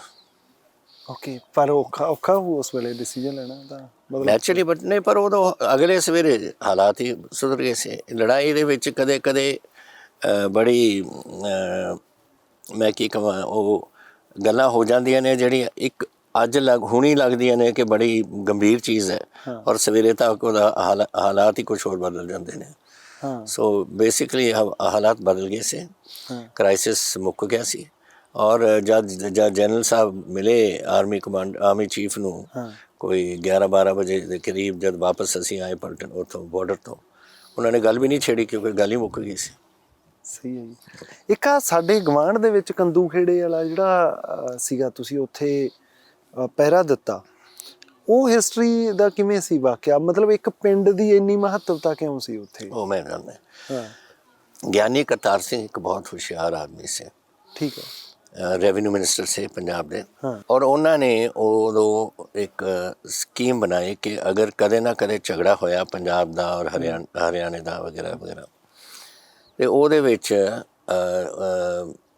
ਆਪਾਂ ਨੂੰ ਇਹ ਕਰਨਾ ਚਾਹੀਦਾ ਹੈ ਕਿ language village as a unit, ਕਿ ਇਸ ਪਿੰਡ ਦੇ ਵਿੱਚ ਉਹੀ ਬੋਲੀ, ਇੱਕ ਬੋਲੀ ਹੋਣੀ ਚਾਹੀਦੀ ਹੈ। ਇਹ ਨਹੀਂ ਕਿ 70% ਹਿੰਦੀ ਔਰ 30% ਪੰਜਾਬੀ, ਇਟ ਸ਼ੁੱਡ ਬੀ 100%। ਅੱਛਾ, ਇੱਕ ਇਹ ਔਰ ਇਹ village as unit and language and ਫਿਰ ਜਦੋਂ ਸਮਝੌਤਾ ਹੋਇਆ ਰਾਜੀਵ ਲੌਂਗੋਵਾਲ ਦਾ ਸਮੇਂ, ਔਰ ਫਿਰ ਉਦੋਂ ਕਿਹਾ ਕਿ ਇਹਦਾ ਪਤਾ ਕਰੋ ਕਿ ਇਹ ਪਿੰਡ ਜੋੜਦਾ ਹੈ ਹਰਿਆਣੇ ਨੂੰ ਔਰ ਪੰਜਾਬ ਨੂੰ, ਕਿ ਇਹ ਕੀ ਬੋਲਦੇ ਕੀ ਨੇ ਔਰ ਪੂਰਾ ਪਿੰਡ ਬੋਲਦਾ ਜਾਂ ਨਹੀਂ ਕੋਈ ਬੋਲਦਾ। ਅਤੇ ਉਸ ਦੇ ਵਿੱਚ ਮੈਂ ਉੱਥੇ ਮੇਰੀ ਡਿਊਟੀ ਲੱਗੀ ਸੀ ਅਤੇ 3 ਦਿਨ ਅਸੀਂ ਰਹੇ ਔਰ ਉਹ ਹਰਿਆਣੇ ਨੇ ਬੜੀ ਕੋਸ਼ਿਸ਼ ਕੀਤੀ ਬੜਨ ਦੀ ਵਿੱਚ, ਆਪਣੇ ਬੰਦੇ ਬਾੜਦੇ ਰਹੇ ਕਿ ਦੱਸਣ ਨੂੰ ਕਿ ਹਿੰਦੀ ਬੋਲਦੇ ਆ, ਪਰ ਸਾਡੇ ਮੁੰਡੇ ਵੀ ਬੜੇ ਤਗੜੇ ਉੱਤੇ ਖੜੇ ਸੀ। ਮਤਲਬ ਕਿਵੇਂ ਸੀਗਾ ਉਹ ਪਹਿਰਾ, ਮਤਲਬ ਥੋੜਾ ਤੁਸੀਂ ਦੱਸੋ ਕਿ ਪਹਿਰਾ ਐ ਸੀ ਕਿ ਉਹ ਇਹ ਪਹਿਰਾ ਨਹੀਂ ਸੀ, ਦੇਖੋ ਆਲੇ ਦੁਆਲੇ ਪਿੰਡ ਦੇ ਤਾਂ ਪਹਿਰਾ ਸੀ, ਉਹ ਤਾਂ CRPC ਹੋਰ ਲੱਗੀਆਂ ਹੋਈਆਂ ਸੀ, ਲੇਕਿਨ ਜਿਹੜਾ ਬੰਦੇ ਹੁਣ ਕਰਾਉਣਾ ਚਾਹੁੰਦੇ ਸੀ, ਹਰਿਆਣੇ ਦਿਖਾਉਣਾ ਚਾਹੁੰਦੇ ਸੀ ਕਿਸੇ ਨਾ ਕਿਸੇ ਤਰ੍ਹਾਂ ਵਿੱਚ ਵੜ ਕੇ ਕਿ ਇੱਥੇ ਹਿੰਦੀ ਬੋਲਦੇ ਆ, ਅਸੀਂ ਕਹਿੰਦੇ ਸੀ ਕਿ ਪੰਜਾਬੀ ਬੋਲਦੇ ਆ। ਸਹੀ ਹੈ। ਤੇ ਸੀ ਮੇਰੇ ਏਰੀਆ 'ਚ, ਤੇ ਮੈਂ ਉਦੋਂ ਕਹਿਤਾ ਸੀ, ਮੈਂ ਕਿਹਾ ਇੱਥੇ ਨਾ ਵੜ ਕੇ ਦੇਖੋ, ਮੈਂ ਵੀ ਫੌਜ 'ਚੋਂ ਨਿਕਲਿਆ, ਅਸੀਂ ਸਿੱਧੇ ਕਰ ਦਾਂਗੇ ਤੁਹਾਨੂੰ, ਅਸੀਂ ਇਹ ਗੱਲ ਨਹੀਂ ਛੋੜ ਦੇਣੀ ਇੱਥੇ। ਤੇ ਫਿਰ ਤੀਜੇ ਦਿਨ ਜਦੋਂ ਸੈਂਸਸ ਹੋਇਆ, ਉਹ ਸੈਂਸਸ ਦੇ ਵਿੱਚ ਟੋਟਲ ਪੂਰੇ ਪਿੰਡ ਨੇ ਕਹਿਤਾ ਅਸੀਂ ਪੰਜਾਬੀ ਬੋਲਦੇ ਹਾਂ। ਅੱਛਾ, ਪੂਰੇ ਪਿੰਡ ਨਹੀਂ, ਪਰ ਫਿਰ ਉਹ ਇੱਕ ਪਿੰਡ ਦਾ ਸੀ ਜਾਂ ਉਦੋਂ ਵੱਧ ਵੀ ਸੀ? ਨਹੀਂ ਪਿੰਡ, ਅਗਰ ਉਹ ਪਿੰਡ ਕਹਿ ਦਿੰਦਾ ਕਿ ਅਸੀਂ ਹਿੰਦੀ ਬੋਲਦੇ ਹਾਂ ਤਾਂ ਤੁਹਾਡਾ ਅਬੋਹਰ ਔਰ ਫਾਜ਼ਿਲਕਾ ਦੋਨੋਂ ਚਲੇ ਜਾਣੇ ਸੀ ਨਾਲ, ਬਿਕੋਜ਼ ਉਹ ਲਿੰਕ ਸੀ ਉਹਨਾਂ ਦਾ। ਅੱਛਾ, ਅਬੋਹਰ ਫਾਜ਼ਿਲਕਾ ਦੇ ਨਾਲ ਪੰਜਾਬ ਦਾ ਕੰਡੂ ਖੇੜਾ ਦਾ ਲਿੰਕ ਸੀ। ਅਗਰ ਇਹ ਕਹਿ ਦਿੰਦਾ ਕੰਡੂ ਖੇੜਾ ਕਿ ਮੈਂ ਬੋਲ ਰਿਹਾ ਹਿੰਦੀ, ਤਾਂ ਤੁਹਾਡੇ ਬੋਥ ਅਬੋਹਰ ਐਂਡ ਫਾਜ਼ਿਲਕਾ ਨੇ ਹਰਿਆਣੇ ਦਾ ਹਿੱਸਾ ਬਣ ਜਾਣਾ ਸੀ। ਮਤਲਬ ਉਹਦਾ ਐ ਸੀ ਵੀ ਜੇ ਪਿੰਡ ਪੰਜਾਬੀ ਕਹਿੰਦਾ ਤਾਂ ਉੱਥੇ ਰੁਕ ਗਿਆ, ਨਹੀਂ ਉਹ ਅੱਗੇ ਵਧਣਾ ਸੀ, ਵਧਣਾ ਸੀ। 2 ਸਬ ਡਿਵੀਜ਼ਨਾਂ 'ਚ ਜਾਂਦੀਆਂ ਥੋੜੀਆਂ। ਅੱਛਾ, ਦੋਨੋਂ ਹੀ ਸਬ ਡਿਵੀਜ਼ਨਾਂ, ਅਬੋਹਰ ਵੀ ਚਲਾ ਜਾਂਦਾ, ਫਾਜ਼ਿਲਕਾ ਵੀ ਚਲਾ ਜਾਂਦਾ ਸੀ। ਇੱਕ ਹੁਣ ਮਤਲਬ ਇਹ ਵੀ ਇੱਕ ਗੱਲ ਆ, ਠੀਕ ਆ, ਮੈਂ ਇਹ ਤਾਂ ਕਹਿ ਰਿਹਾ ਵੀ ਤੁਹਾਡੇ ਨਾਲ ਮੈਂ ਬਹੁਤ ਗੱਲਾਂ ਕਰਾਂਗੇ ਹਿਸਟਰੀ ਦੀਆਂ ਵੀ, ਤੇ ਸਾਰੀਆਂ ਜਿਹੜੀਆਂ ਹੈਗੀਆਂ, ਪਰ ਸਿਆਸੀ ਬੰਦੇ ਆ ਤੇ ਸਿਆਸੀ ਸਵਾਲ ਕੁਛ ਨਾ ਕੁਛ ਵਿੱਚੋਂ ਆਪਣੇ ਆਪ ਹੀ ਆ ਜਾਂਦੇ ਆ। ਇੱਕ ਮੈਨੂੰ ਗੱਲ ਮੈਂ ਸੁਣੀ ਕਿਸੇ ਤੋਂ ਕਿ ਜਦੋਂ ਤੁਸੀਂ ਟੌਹੜਾ ਸਾਹਿਬ ਨਾਲ ਦੇ ਵਿਰੁੱਧ ਇਲੈਕਸ਼ਨ ਲੜੇ ਸੀ ਤਾਂ ਕਾਫੀ ਤੁਹਾਡੇ 'ਚ ਪਹਿਲਾਂ ਵੀ ਗੱਲਬਾਤ ਵਧੀਆ ਸੀਗੀ ਤੁਹਾਡੀ, ਤੁਸੀਂ ਚਾਚਾ ਜੀ ਕਹਿੰਦੇ ਹੁੰਦੇ ਸੀ ਉਹਨਾਂ ਨੂੰ? ਨਹੀਂ, ਪਰ ਮੇਰੇ ਉਹਨਾਂ ਦੇ ਨਾਲ ਅੱਛੇ ਤਾਲੁਕਾਤ ਸੇ। ਆਖਰ ਪਟਿਆਲੇ ਦੇ ਰਹਿਣ ਵਾਲੇ ਸੀ, ਟਿਵਾਣਾ ਭਾਈਚਾਰੇ ਦੇ ਵਿੱਚੋਂ ਸੀ, ਉਹਨਾਂ ਦੇ ਪਿੰਡ ਸਾਰੇ ਸਾਡੇ ਪਟਿਆਲੇ ਦੇ ਆਲੇ ਦੁਆਲੇ ਉੱਥੇ ਹੁੰਦੇ ਸੀ, ਤੇ ਬੜੇ ਮੇਰੇ ਤਾਲੁਕਾਤ ਚੰਗੇ ਸੀ। ਤੇ ਮੈਂ ਜਾਣਦਾ ਤੁਸੀਂ ਕੀ ਪੁੱਛੋਗੇ, ਤੁਸੀਂ ਪੁੱਛੋਗੇ ਕਿ ਮੈਂ ਜਦੋਂ ਹਰਿਆ ਉਹਨਾਂ ਤੋਂ ਕਿ ਮੈਂ ਉਹਨਾਂ ਨੂੰ ਮਿਲਿਆ ਔਰ ਕਿਆ ਮੈਂ ਉਹਨਾਂ ਨੂੰ ਕਿਹਾ। ਅਸਲ 'ਚ ਮੈਂ ਮਿਲਣ ਗਿਆ ਸੀ, ਬਿਕੋਜ਼ ਉਹ ਬਜ਼ੁਰਗ ਸੇ ਐਂਡ ਮੇਰੇ ਨਾਲ ਅੱਛੇ ਤਾਲੁਕਾਤ थे, ਤੇ ਮੈਂ ਬਸ ਧੰਨਵਾਦ ਉਹਨਾਂ ਨੂੰ ਇਹ ਕਹਿਣ ਗਿਆ ਸੀ ਕਿ ਵਧਾਈ ਦੇਣ, ਬਸ ਬੇਸਿਕਲੀ ਵਧਾਈ। ਅੱਛਾ, ਵਧਾਈ ਸੀਗੀ ਉਹ? ਬਸ ਵਧਾਈ। ਪਰ ਇਹ ਵੀ ਚੰਗੀ ਗੱਲ ਹੈ ਨਾ, ਇੰਨੀ ਸ਼ੁਭ ਇੱਛਾ ਸੀ। ਅੱਜ ਕੱਲ੍ਹ ਫਰਕ ਆਇਆ ਹੁਣ ਸਿਆਸਤ ਤੇ ਉਦੋਂ 'ਚ ਕਾਫੀ? ਹੁਣ ਕਿਹੜਾ ਪੁੱਛਦਾ, ਹੁਣ ਤਾਂ ਸਿਸਟਮ ਹੀ ਜਿਹੜਾ ਸਾਡਾ ਪੋਲੀਟਿਕਸ ਦਾ ਹੈ ਬਿਲਕੁਲ ਵਿਗੜ ਗਿਆ। ਕੋਈ ਇੱਥੇ ਦੋਸਤੀ ਨਹੀਂ। ਮੈਨੂੰ ਯਾਦ ਹੈ ਇੱਕ ਦਿਨ ਜਦੋਂ ਮੈਂ ਪਾਰਲੀਮੈਂਟ ਸੀ, ਵਾਜਪਾਈ ਜੀ ਬੋਲਦੇ ਸੀ। ਵਾਜਪਾਈ ਜੀ ਵਾਜ਼ ਅ ਬ੍ਰਿਲੀਅੰਟ ਸਪੀਕਰ ਸੀ, ਬਹੁਤ ਹੀ ਅੱਛੇ ਸਪੀਕਰ। ਅਤੇ ਜਦੋਂ ਸਾਨੂੰ ਪਤਾ ਲੱਗਦਾ ਸੀ ਸੈਂਟਰਲ ਹਾਲ 'ਚ ਬੈਠੇ ਕਿ ਵਾਜਪਾਈ ਬੋਲਣ ਲੱਗੇ ਨੇ, ਸਾਰਾ ਸੈਂਟਰਲ ਹਾਲ ਜਾ ਕੇ ਉਹਨਾਂ ਨੂੰ ਸੁਣਨ ਵਾਸਤੇ ਚਲਾ ਜਾਂਦਾ ਸੀ। ਹੁਣ ਦੱਸੋ ਕਿਹੜਾ ਜਾਂਦਾ ਉੱਥੇ? ਹੁਣ ਤਾਂ ਸਿਸਟਮ ਹੀ ਕੁਛ ਹੋਰ ਚੇਂਜ ਹੋ ਗਿਆ। ਬਿਲਕੁਲ, ਪਹਿਲਾਂ ਵਿਰੋਧੀ ਦਾ ਇੱਦਾਂ ਕਦਰ ਕਰਦੇ ਸੀ ਔਰ ਸਾਰੇ ਜਦੋਂ ਵਾਜਪਾਈ ਜੀ ਬੋਲ ਹਟੇ ਸਾਰੇ ਤਾਲੀਆਂ ਮਾਰਦੇ ਸੀ। ਬਹੁਤ ਹੋਰ ਕਿਸਮ ਦਾ ਸਿਸਟਮ ਹੁੰਦਾ ਸੀ। ਹੁਣ ਤਾਂ ਮੈਂ ਕੀ ਦੱਸਾਂ, ਇੱਕ ਕਿਸਮ ਦਾ ਅਫਸੋਸ ਆਉਂਦਾ ਕਿ ਡੈਮੋਕਰੇਸੀ ਜਿਹੜੀ ਸਾਡੀ ਡੈਮੋਕਰੇਸੀ ਹੋਣੀ ਚਾਹੀਦੀ ਹੈ ਹਿੰਦੁਸਤਾਨ ਦੇ ਵਿੱਚ, ਉਹ ਤਾਂ ਰਹੀ ਨਹੀਂ। ਤੁਹਾਡੇ ਬਾਰੇ ਬਹੁਤ ਗੱਲ ਕਰਦੇ ਨੇ ਨਵਜੋਤ ਸਿੰਘ ਸਿੱਧੂ ਖਾਸ ਤੌਰ ਦੇ ਉੱਤੇ ਕਿ ਤੁਸੀਂ 800 ਦੇ ਕਰੀਬ ਵੋਟਾਂ ਲੈ ਕੇ ਦਿੱਲੀ ਗਏ ਸੀਗੇ। 800 ਦੇ ਕਰੀਬ ਵੋਟਾਂ ਪਈਆਂ ਸੀ ਜਦੋਂ ਤੁਸੀਂ ਇਲੈਕਸ਼ਨ ਲੜੇ ਸੀ ਆਪਦੀ ਪਾਰਟੀ ਬਣਾ ਕੇ। ਇਹ ਤਾਂ ਝੂਠ ਬੋਲਣ ਦੀ ਆਦਤ ਹੈ। ਇਹ ਜਿਹੜਾ ਹੈ ਨਾ ਨਵਜੋਤ ਸਿੱਧੂ, ਇਹਦੇ ਬਾਰੇ ਵੀ ਮੈਂ ਤੁਹਾਨੂੰ ਦੱਸੂਗਾ 1-2 ਗੱਲਾਂ, ਲੇਕਿਨ ਇਸ ਨੂੰ ਇਹ ਨਹੀਂ ਪਤਾ ਅੱਜ ਹੁਣ ਚੰਨੀ ਨੂੰ ਕੀ ਦੇ ਰਹੀ ਹੈ ਕਾਂਗਰਸ? 2 ਸੀਟਾਂ, ਠੀਕ ਹੈ ਨਾ। ਇੱਕ ਚਮਕੌਰ ਸਾਹਿਬ ਔਰ ਇੱਕ ਸ਼ਾਇਦ ਮਹਿਲ ਕਲਾਂ ਨਹੀਂ ਤਾਂ ਸ਼ਾਇਦ ਆਦਮਪੁਰ, ਠੀਕ ਹੈ। 2 ਸੀਟਾਂ ਮੈਨੂੰ ਵੀ 2 ਸੀਟਾਂ ਦਿੱਤੀਆਂ ਗਈਆਂ ਸੀ। ਅੱਛਾ, ਇੱਕ ਸਮਾਣਾ ਔਰ ਇੱਕ ਖਰੜ, ਉਹ ਮੋਰਿੰਡਾ ਸੀ ਉਸ ਜ਼ਮਾਨੇ 'ਚ, ਠੀਕ ਹੈ ਜੀ, ਇੱਥੇ। ਅਤੇ ਜਦੋਂ ਮੈਂ ਅਨਅਪੋਜ਼ਡ ਇਲੈਕਟ ਹੋ ਗਿਆ ਸਮਾਣੇ ਤੋਂ, ਮੇਰੇ ਬਿਲਕੁਲ ਬਗੈਰ ਵੋਟਾਂ ਪਾਏ ਮੈਨੂੰ ਸਾਰਿਆਂ ਨੇ, ਸਮਾਣੇ ਨੇ ਹੀ ਮੈਨੂੰ ਇਲੈਕਟ ਕਰਤਾ। ਐਮਐਲਏ ਦੀਆਂ ਵੋਟਾਂ 'ਚ ਹੋ ਜਾਂਦਾ ਹੈ ਜੀ, ਐਮਐਲਏ ਦੀ? ਹਾਂ ਐਮਐਲਏ ਦੇ ਵੋਟਾਂ 'ਚ ਬਿਲਕੁਲ ਮੈਨੂੰ ਉਹਨਾਂ ਨੇ ਵੋਟਾਂ ਪਾਤੀਆਂ, 100% ਮੈਂ ਜਿੱਤ ਗਿਆ। ਔਰ ਹੈਰੀ ਮਾਨ ਸੀਗਾ ਮੇਰਾ ਅਪੋਨੈਂਟ, ਔਰ ਮੈਂ ਜਿੱਤ ਕੇ, ਜਦ ਮੈਂ ਜਿੱਤ ਗਿਆ ਤਾਂ ਮੈਨੂੰ ਸੈਕੰਡ ਇਲੈਕਸ਼ਨ ਲੜਨ ਦਾ ਫਾਇਦਾ ਕੀ ਸੀ ਮੈਨੂੰ? ਮੈਂ ਤਾਂ ਜਿੱਤਿਆ ਪਿਆ। ਸੋ ਉਹ ਜਿਹੜੀ ਉਹ ਵੋਟ ਸੀ ਉਰੇ ਦੀ, ਇਸ ਹਲਕੇ ਦੀ, ਉਹ ਫਿਰ ਕਿਉਂਕਿ ਕਾਗਜ਼ ਤਾਂ ਬਣੇ ਹੋਏ ਸੀ ਇਲੈਕਸ਼ਨ ਕਮਿਸ਼ਨ ਦੇ, ਜਿਹਨੇ ਵੋਟਾਂ ਪਾਉਣੀਆਂ ਸੀ ਪਾਤੀਆਂ। ਕਿਸੇ ਨੇ 800 ਪਾਤੀਆਂ ਹੋਣੀਆਂ, ਕਿਸੇ ਨੇ 50 ਪਾਤੀਆਂ ਹੋਣੀਆਂ, ਕਿਸੇ ਨੇ ਕੁਛ ਪਾਤਾ ਹੋਣਾ। ਪਰ ਉਹਦੇ ਨਾਲ ਇਹਦੇ ਕਨੈਕਸ਼ਨ ਕੋਈ ਨਹੀਂ ਨਾ। ਉਹਦੇ ਕਨੈਕਸ਼ਨ ਇਹ ਹੈ ਕਿ ਮੈਂ ਜਦੋਂ ਇਲੈਕਸ਼ਨ ਲੜ ਹੀ ਨਹੀਂ ਰਿਹਾ ਸੀ, ਇਹ ਤਾਂ ਸਿਰਫ ਬਾਈ ਚਾਂਸ, ਜਦੋਂ ਮੈਨੂੰ ਬਾਈ ਇਲੈਕਸ਼ਨ ਮੈਂ ਉਹਦੇ ਵਿੱਚ ਐਸੇ ਹੀ ਇਲੈਕਟ ਹੋ ਗਿਆ ਸਮਾਣੇ ਤੋਂ, ਤਾਂ ਸੈਕੰਡ ਇਲੈਕਸ਼ਨ ਲੜਨ ਦੀ ਕੋਈ ਲੋੜ ਹੀ ਨਹੀਂ ਪਈ ਮੈਨੂੰ। ਰਾਜਨੀਤੀ ਦੇ ਵਿੱਚ ਤੁਸੀਂ ਬਹੁਤ ਲੋਕਾਂ ਦੀ ਮਦਦ ਕਰੀ ਆ, ਕਈ ਦੱਸਦੇ ਵੀ ਆ, ਪਰ ਉਹੀ ਲੋਕ ਜਦੋਂ ਤੁਹਾਡੇ ਨਾਲ ਨਹੀਂ ਆਉਂਦੇ ਤਾਂ ਕਿਵੇਂ ਹੁੰਦਾ ਇਹ ਸਾਰਾ ਕੁਛ ਫੇਸ ਕਰਦੇ ਆ ਉਹ ਬੰਦੇ ਫਿਰ? ਨਹੀਂ, ਕੁਛ ਲੋਕ ਨੇ, ਦੇਖੋ ਹੁਣ ਟੇਕ ਚੰਨੀ, ਮੈਨੂੰ ਹੈਰਾਨੀ ਹੋਈ ਇਹ ਗੱਲ ਚੰਨੀ ਦੀ ਸੁਣ ਕੇ। ਕੁਝ 2-4 ਦਿਨ ਪਹਿਲਾਂ ਟੈਲੀਵਿਜ਼ਨ 'ਤੇ ਮੈਂ ਦੇਖ ਰਿਹਾ ਸੀ, ਉਹ ਕਹਿ ਰਿਹਾ ਕਿ ਮੈਂ ਤਾਂ ਅਮਰਿੰਦਰ ਸਿੰਘ ਨੂੰ ਹਟਾਉਣ ਵਾਸਤੇ 2 ਸਾਲ ਆਪਣੀ ਪੂਰੀ ਜ਼ਿੰਦਗੀ ਦੇ ਲਾਤੇ ਸੀ, ਔਰ ਚੰਨੀ ਨੂੰ ਮੈਂ ਇਹਨੂੰ ਬਚਾਇਆ ਸੀ। ਨਹੀਂ, ਇਹਨੂੰ ਡਿਸਮਿਸ ਕਰ ਦਿੰਦੇ ਸੀ ਗਵਰਨਮੈਂਟ ਤੋਂ, ਜਦੋਂ ਮੀਟੂ ਦਾ ਸਕੈਮ ਹੋਇਆ ਇਹਦਾ। ਤੁਹਾਨੂੰ ਯਾਦ ਹੈ ਉਹ ਚੰਨੀ ਦਾ ਮੀਟੂ ਦਾ ਸਕੈਮ ਹੋਇਆ, ਮੈਂ ਇਹਨੂੰ ਬਚਾਇਆ ਸੀ, ਔਰ ਮੇਰੇ ਪੈਰੇ ਪੈ ਗਏ ਸੀ ਕਿ ਤੁਸੀਂ ਬਚਾਤਾ ਮੈਨੂੰ, ਨਹੀਂ ਮੈਂ ਖਤਮ ਹੋ ਜਾਣਾ ਸੀ। ਔਰ ਫਿਰ ਜਾ ਕੇ ਉੱਥੇ ਇੰਨਾ ਢੀਠਪਣਾ ਕਿ ਟੈਲੀਵਿਜ਼ਨ 'ਤੇ ਤੁਸੀਂ ਕਹੋ ਮੈਂ ਤਾਂ 2 ਸਾਲ ਦਾ ਇਹਨੂੰ ਲਾਉਣ ਨੂੰ ਫਿਰਦਾ। ਔਰ ਇਹੀ ਹੈ ਇਹ ਜਿਹੜਾ ਸਿੱਧੂ ਹੈ, Sidhu is a total unreliable person. ਦੇਖੋ ਮੈਂ ਇਹਨੂੰ ਪਹਿਲੇ ਮੈਂ ਤੁਹਾਨੂੰ ਇੱਕ ਕਹਾਣੀ ਦੱਸਦਾ, ਔਰ ਤੁਸੀਂ ਵੀ ਹੱਸੋਗੇ ਇਸ ਨੂੰ ਸੁਣ ਕੇ ਜੀ। ਕੋਈ ਨਹੀਂ ਜਾਣਦਾ ਸੀ ਸਿੱਧੂ ਨੂੰ ਕੌਣ ਹੈ। ਮੈਨੂੰ ਸੋਨੀਆ ਗਾਂਧੀ ਨੇ ਕਿਹਾ ਕਿ ਆਪ you know Sidhu? I said I know the boy, ਪਟਿਆਲੇ ਦਾ ਮੁੰਡਾ। ਮੈਂ ਪੁੱਛਣਾ ਗੱਲ ਕੀ ਹੈ? ਕਹਿੰਦੇ let us bring him to, party ਦੇ ਵਿੱਚ ਲਿਆਈਏ ਆਪਾਂ। ਠੀਕ ਹੈ ਜੀ। ਮੈਂ ਕਿਹਾ ਵਧੀਆ, ਚਲੋ ਮੈਂ ਉਹਨੂੰ ਫਿਕਸ ਕੀਤੀ ਦਿੱਲੀ 'ਚ, ਔਰ ਅਸੀਂ ਹੋਟਲ ਦੇ ਵਿੱਚ ਖਾਣਾ ਖਾਇਆ, ਅਤੇ ਕੱਢ ਕੇ ਸ਼ਿਵਲਿੰਗ ਰੱਖ ਲਈ ਉੱਪਰ ਟੇਬਲ ਦੇ ਉੱਪਰ। ਅਤੇ ਮੈਂ ਕਿਹਾ ਕੀ ਕਰ ਰਹੇ ਹੋ ਤੁਸੀਂ? ਕਹਿੰਦੇ ਮੈਂ ਜਦੋਂ ਵੱਡੇ ਕੋਈ ਫੈਸਲੇ ਕਰਦਾ ਮੈਂ ਸ਼ਿਵਲਿੰਗ ਰੱਖਦਾ ਹੁੰਦਾ। ਮੈਂ ਕਿਹਾ ਠੀਕ ਹੈ, ਚਲੋ ਠੀਕ, ਰੱਖ ਲਓ। ਫਿਰ ਰੱਖਣ ਤੋਂ ਬਾਅਦ ਫਿਰ ਮੈਨੂੰ ਕਹਿੰਦਾ ਕਿ ਗੱਲਾਂ ਕਰਦੇ ਰਹੇ। ਫਿਰ ਮੈਨੂੰ ਕਹਿੰਦਾ ਕਿ ਮੈਂ ਤੁਹਾਨੂੰ ਜਾਣਦਾ, ਮੈਂ 6 ਘੰਟੇ ਦਿਨ 'ਚ ਮੈਂ ਉਹ ਕਰਦਾ ਮੈਡੀਟੇਸ਼ਨ। ਅੱਛਾ। ਮੈਂ ਕਿਹਾ ਅੱਛਾ, 3 ਘੰਟੇ ਸਵੇਰੇ, 3 ਘੰਟੇ ਸ਼ਾਮ, ਪਰ ਉਹਦੇ ਵਿੱਚੋਂ 1 ਘੰਟਾ ਸਵੇਰੇ, 1 ਸ਼ਾਮ ਮੈਂ ਰੱਬ ਨਾਲ ਗੱਲ ਕਰਦਾ। ਮੈਂ ਕਿਹਾ ਇਹ ਕੈਸੇ? ਕਹਿੰਦੇ ਜੈਸੇ ਤੁਸੀਂ ਮੈਂ ਗੱਲ ਕਰ ਰਹੇ ਹੋ, ਅਸੀਂ ਗੱਲ ਮੈਂ ਰੱਬ ਨਾਲ ਕਰਦਾ। ਮੈਂ ਕਿਹਾ ਕਿਆ ਮਤਲਬ? ਕਹਿੰਦੇ ਕਿ ਯੂ ਨੋ। ਮੈਂ ਕਿਹਾ ਤੁਸੀਂ ਗੱਲ ਕੀ ਕਰਦੇ ਹੋ? ਕਹਿੰਦੇ ਫਸਲਾਂ ਦੀ ਗੱਲ ਕਰ ਲੈਂਦੇ ਹਾਂ ਕਿ ਪੰਜਾਬ ਦਾ ਕੀ ਹਾਲ ਹੈ, ਹਿੰਦੁਸਤਾਨ 'ਚ ਕੀ ਹੋਊਗਾ, ਫਲਾਣਾ ਹੋਊਗਾ, ਟਿਮਕਾ ਹੋਊਗਾ।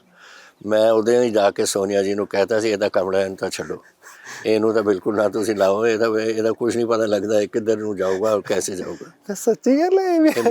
ਮੇਰੇ ਨਾਲ ਹੋਈ ਹੈ ਗੱਲ। ਅਸੀਂ ਇੰਪੀਰੀਅਲ ਹੋਟਲ ਦੇ ਵਿੱਚ ਬੈਠੇ ਸੀ, ਔਰ ਮੈਨੂੰ ਕਹਿੰਦਾ ਇੱਕ ਘੰਟਾ ਸਵੇਰੇ ਮੈਂ ਰੱਬ ਨਾਲ ਗੱਲ ਕਰਦਾ।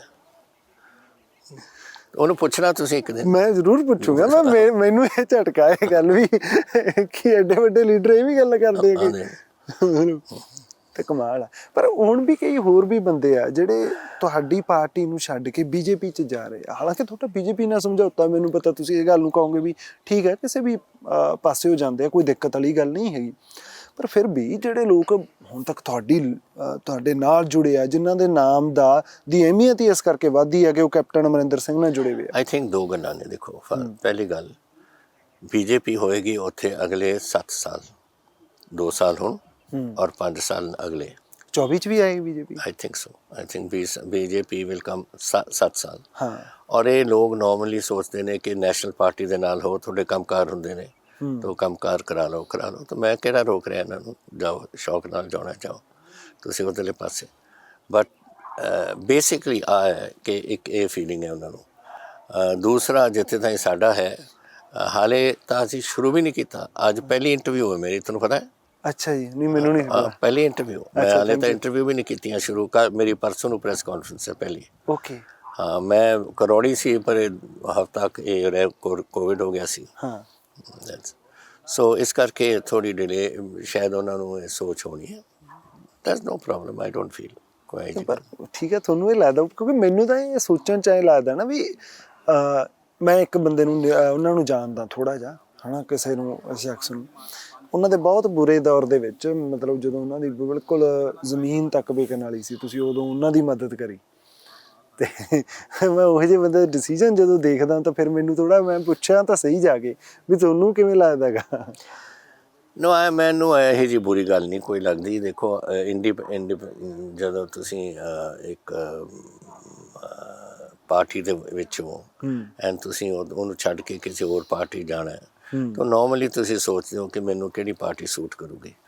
ਐਂਡ ਇਹਦੇ ਬਾਵਜੂਦ ਕਿ ਮੇਰੇ ਨਾਲ ਦੋਸਤੀ ਹੈ ਜਾਂ ਨਹੀਂ ਦੋਸਤੀ, ਉਹ ਵੱਖਰੀ ਗੱਲ ਹੈ। ਫੈਕਟ ਇਜ਼ ਕਿ ਜਦੋਂ ਤੁਸੀਂ ਦੇਖਦੇ ਹੋ ਕਿ ਇਸ ਪਾਰਟੀ ਨੇ ਰਹਿਣਾ ਹੁਣ 7 ਸਾਲ, ਇਹਨਾਂ ਤੋਂ ਮੈਂ ਕਈ ਕੰਮ ਕਰਾ ਸਕਦਾ। ਇਹ ਨੈਸ਼ਨਲ ਪਾਰਟੀ ਹੈ, ਨੈਸ਼ਨਲ, ਜੈਸੇ ਕਾਂਗਰਸ ਦੇ ਵਿੱਚ ਕਿਉਂ ਨਹੀਂ? ਕਾਂਗਰਸ 'ਚ ਕੀ ਖਾਬ ਗੱਲ ਹੈ? ਕੀ ਖਾਸ ਹੈ ਗੱਲ? ਕੁਛ ਵੀ ਨਹੀਂ। ਐਂਡ ਉਹਦੇ ਨਾਲ ਵੀ ਕਾਂਗਰਸ ਦੇ ਵਿੱਚ ਬੈਠੇ ਨੇ ਕੰਮ ਕਰਾਉਣ ਨੂੰ, ਔਰ ਇੱਧਰ ਵੀ ਬੈਠੇ ਨੇ ਕੰਮ ਕਰਾਉਣ ਨੂੰ। ਠੀਕ ਹੈ, ਕੋਈ ਫਰਕ ਨਹੀਂ ਪੈਂਦਾ। ਇੱਕ ਇਹ ਵੀ ਆਪਾਂ ਤੁਹਾਡੇ ਤੋਂ ਮੈਂ ਪੁੱਛਣਾ ਹੈਗਾ ਇਹ ਗੱਲਾਂ ਨੂੰ ਲੈ ਕੇ, ਬੀਜੇਪੀ ਦਾ ਕਿਵੇਂ ਦੇਖਦੇ ਹੋ ਤੁਸੀਂ? ਮਤਲਬ ਜਿਸ ਤਰ੍ਹਾਂ ਦੀ ਪੋਲੀਟਿਕਸ ਕਰਦੇ ਆ, ਉਹਦੀ ਆਲੋਚਨਾ ਵੀ ਕਈ ਵਾਰ ਹੁੰਦੀ ਆ। ਬੀਜੇਪੀ ਕਿੱਦਾਂ, ਕਿ ਤੁਹਾਨੂੰ ਕਿਵੇਂ ਤੁਸੀਂ ਤਾਂ ਨੇੜਿਓਂ ਦੇਖਿਆ, ਕਿਹੋ ਜਿਹੇ ਬੰਦੇ ਆ ਪ੍ਰਧਾਨ? ਪਹਿਲਾਂ ਇੰਟਰਸਟਿੰਗ ਗੱਲ ਤਾਂ ਇਹ ਹੈ ਕਿ ਜਦੋਂ ਮੈਂ ਕਾਂਗਰਸ 'ਚ ਪਾਰਲੀਮੈਂਟ 'ਚ ਪਹਿਲਾਂ ਗਿਆ 1980 'ਚ, ਮੈਂ ਕਾਂਗਰਸ ਦਾ MP ਸੀ ਔਰ ਮੇਰੇ ਮਦਰ बीजेपी ਦੇ MP ਸੇ। ਅੱਛਾ। हाँ, और वो बीजेपी ਦੇ MP ਸੇ ਔਰ ਅਸੀਂ ਦੋਨੋਂ ਇੱਕ ਉਧਰ ਬੈਠੇ ਹੁੰਦੇ ਸੀ, ਅਸੀਂ ਇੱਕ ਉਰੇ ਬੈਠੇ ਹੁੰਦੇ ਸੀ। ਪਿਆਰ ਤਾਂ ਸਾਡਾ ਉਹੀ ਸੀ। ਵੈਸਟ ਵੀ ਸਾਹ ਲੈਂਦੇ ਸੀ ਨੈਚੁਰਲੀ। ਉਹ ਤਾਂ ਇੱਕ ਪਾਸੇ ਹੁੰਦਾ ਸੀਗਾ ਕਾਂਗਰਸ, ਇੱਕ ਪਾਸੇ ਹੁੰਦੀ ਸੀ। ਅੱਛਾ, ਉਦੋਂ ਵੀ ਬੀਜੇਪੀ ਸੀ ਕਿ ਜਨਸੰਘ? ਉਹ ਨਹੀਂ, ਉਦੋਂ ਜਨਸੰਘ ਸੀ। ਨਹੀਂ, ਉਦੋਂ it was not Jansangh, it was Morarji Desai ਔਰ ਵਾਜਪਾਈ ਜੀ। ਵਾਜਪਾਈ ਜੀ ਵਗੈਰਾ ਉਹਨਾਂ ਦੇ। ਤਾਂ ਤੁਹਾਨੂੰ ਨਵਾਂ ਨਹੀਂ ਲੱਗਦਾ ਕੁਛ ਵੀ ਬੀਜੇਪੀ ਦਾ ਇੱਦਾਂ ਵੀ? ਨਹੀਂ, ਮੈਂ ਕਦੇ ਨਹੀਂ ਰਿਹਾ ਬਿਕੋਜ਼ ਮੇਰੀ ਉਹਨਾਂ ਦੇ ਨਾਲ ਕਦੇ जैसे RSS थे उन्होंने से नाना जी देशमुख, वो मेरे फादर के बड़े दोस्त से। तो मैं उन्होंने जब मेरे फादर गुजरे वो खास मैनू मिलन आए और RSS से चीफ से सारा पटियाले आए। एंड सो फ्रेंडशिप रही है। जैसे तुसी दोस्तियां दी गल करदे हो, दोस्तियां तो कदे घटदियां नहीं होंदियां। एंड मेरा ख्याल ਜਿਹੜੀ BJP ਦੇ ਨਾਲ ਹੈ ਹੁਣ, ਜੋ ਮੈਂ ਹੁਣ ਥੋੜ੍ਹੇ ਦਿਨਾਂ ਦੇ ਵਿੱਚ ਦੇਖਿਆ, ਇਹ ਬੜਾ ਡਿਸਾਈਸਿਵ ਪਾਰਟੀ ਹੈ। ਅੱਛਾ। Congress is not decisive. Congress ਦਾ ਤੁਸੀਂ ਕੋਈ ਫੈਸਲਾ ਕਰੋ ਨਾ, ਅੱਜ ਤੁਸੀਂ ਬਹਿ ਜਾਓ ਫੈਸਲਾ ਕਰਨ ਨੂੰ, 10 ਦਿਨ ਤੋਂ ਬਾਅਦ ਨਿਕਲੋਗੇ ਜਦ ਫੈਸਲਾ ਹੋ ਜਾਊ। ਚਾਹੇ ਤੁਸੀਂ ਪਾਰਲੀਮੈਂਟਰੀ ਬੋਰਡ ਦਾ ਕਰ ਲਓ, ਚਾਹੇ ਤੁਸੀਂ ਕਿਸੇ ਚੀਜ਼ ਦਾ ਕਰ ਲਓ, ਫੈਸਲਾ ਹੀ ਨਹੀਂ ਕਰ ਸਕਦੇ। ਮੈਂ ਤਾਂ ਇੱਕ ਇਨਡਿਸਾਈਸਿਵਨੈਸ, ਮੈਂ ਹੋਰ ਵੀ ਕਹਿਣਾ, ਜੇ ਫੈਸਲਾ ਹੋ ਵੀ ਜਾਵੇ ਉਹਦਾ ਵੀ ਨਹੀਂ ਪਤਾ ਲੱਗਦਾ। ਆਪਾਂ ਦੇਖਿਆ ਕਿਸੇ ਨੂੰ ਲਾ ਦਿੰਦੇ ਨੇ, ਕਿਸੇ ਨੂੰ ਬਣਾ ਦਿੰਦੇ ਨੇ, ਕੁਛ ਨਹੀਂ ਪਤਾ ਲੱਗਦਾ ਇੱਥੇ। ਉਹ that is a thing. BJP 'ਚ ਮੈਂ ਜੋ ਮੇਰੀ ਉਹਨਾਂ ਦੇ ਨਾਲ ਸਿਰਫ 4 ਮੀਟਿੰਗਾਂ ਹੋਈਆਂ ਨੇ। 5 ਪ੍ਰਾਈਮ ਮਿਨਿਸਟਰ ਨਾਲ, ਹੋਮ ਮਿਨਿਸਟਰ ਨਾਲ, ਉਹ ਵੱਖਰੀ ਗੱਲ ਹੈ। ਲੇਕਿਨ ਜਿਹੜੀ ਉਰੇ ਹੁਣ ਅਸੀਂ ਸੀਟਾਂ ਦੀ ਗੱਲਾਂ ਬਾਤਾਂ ਕਰ ਰਹੇ ਹਾਂ, ਤਾਂ ਸਿਰਫ ਮੇਰੀਆਂ 4 ਮੀਟਿੰਗਾਂ ਸ਼ੇਖਾਵਤ ਜੀ ਨਾਲ ਔਰ ਉਹਨਾਂ ਦੀ ਟੀਮ ਨਾਲ ਹੋਈਆਂ ਨੇ। ਐਂਡ ਇਹ ਫੈਸਲੇ ਹੁੰਦੇ ਨੇ।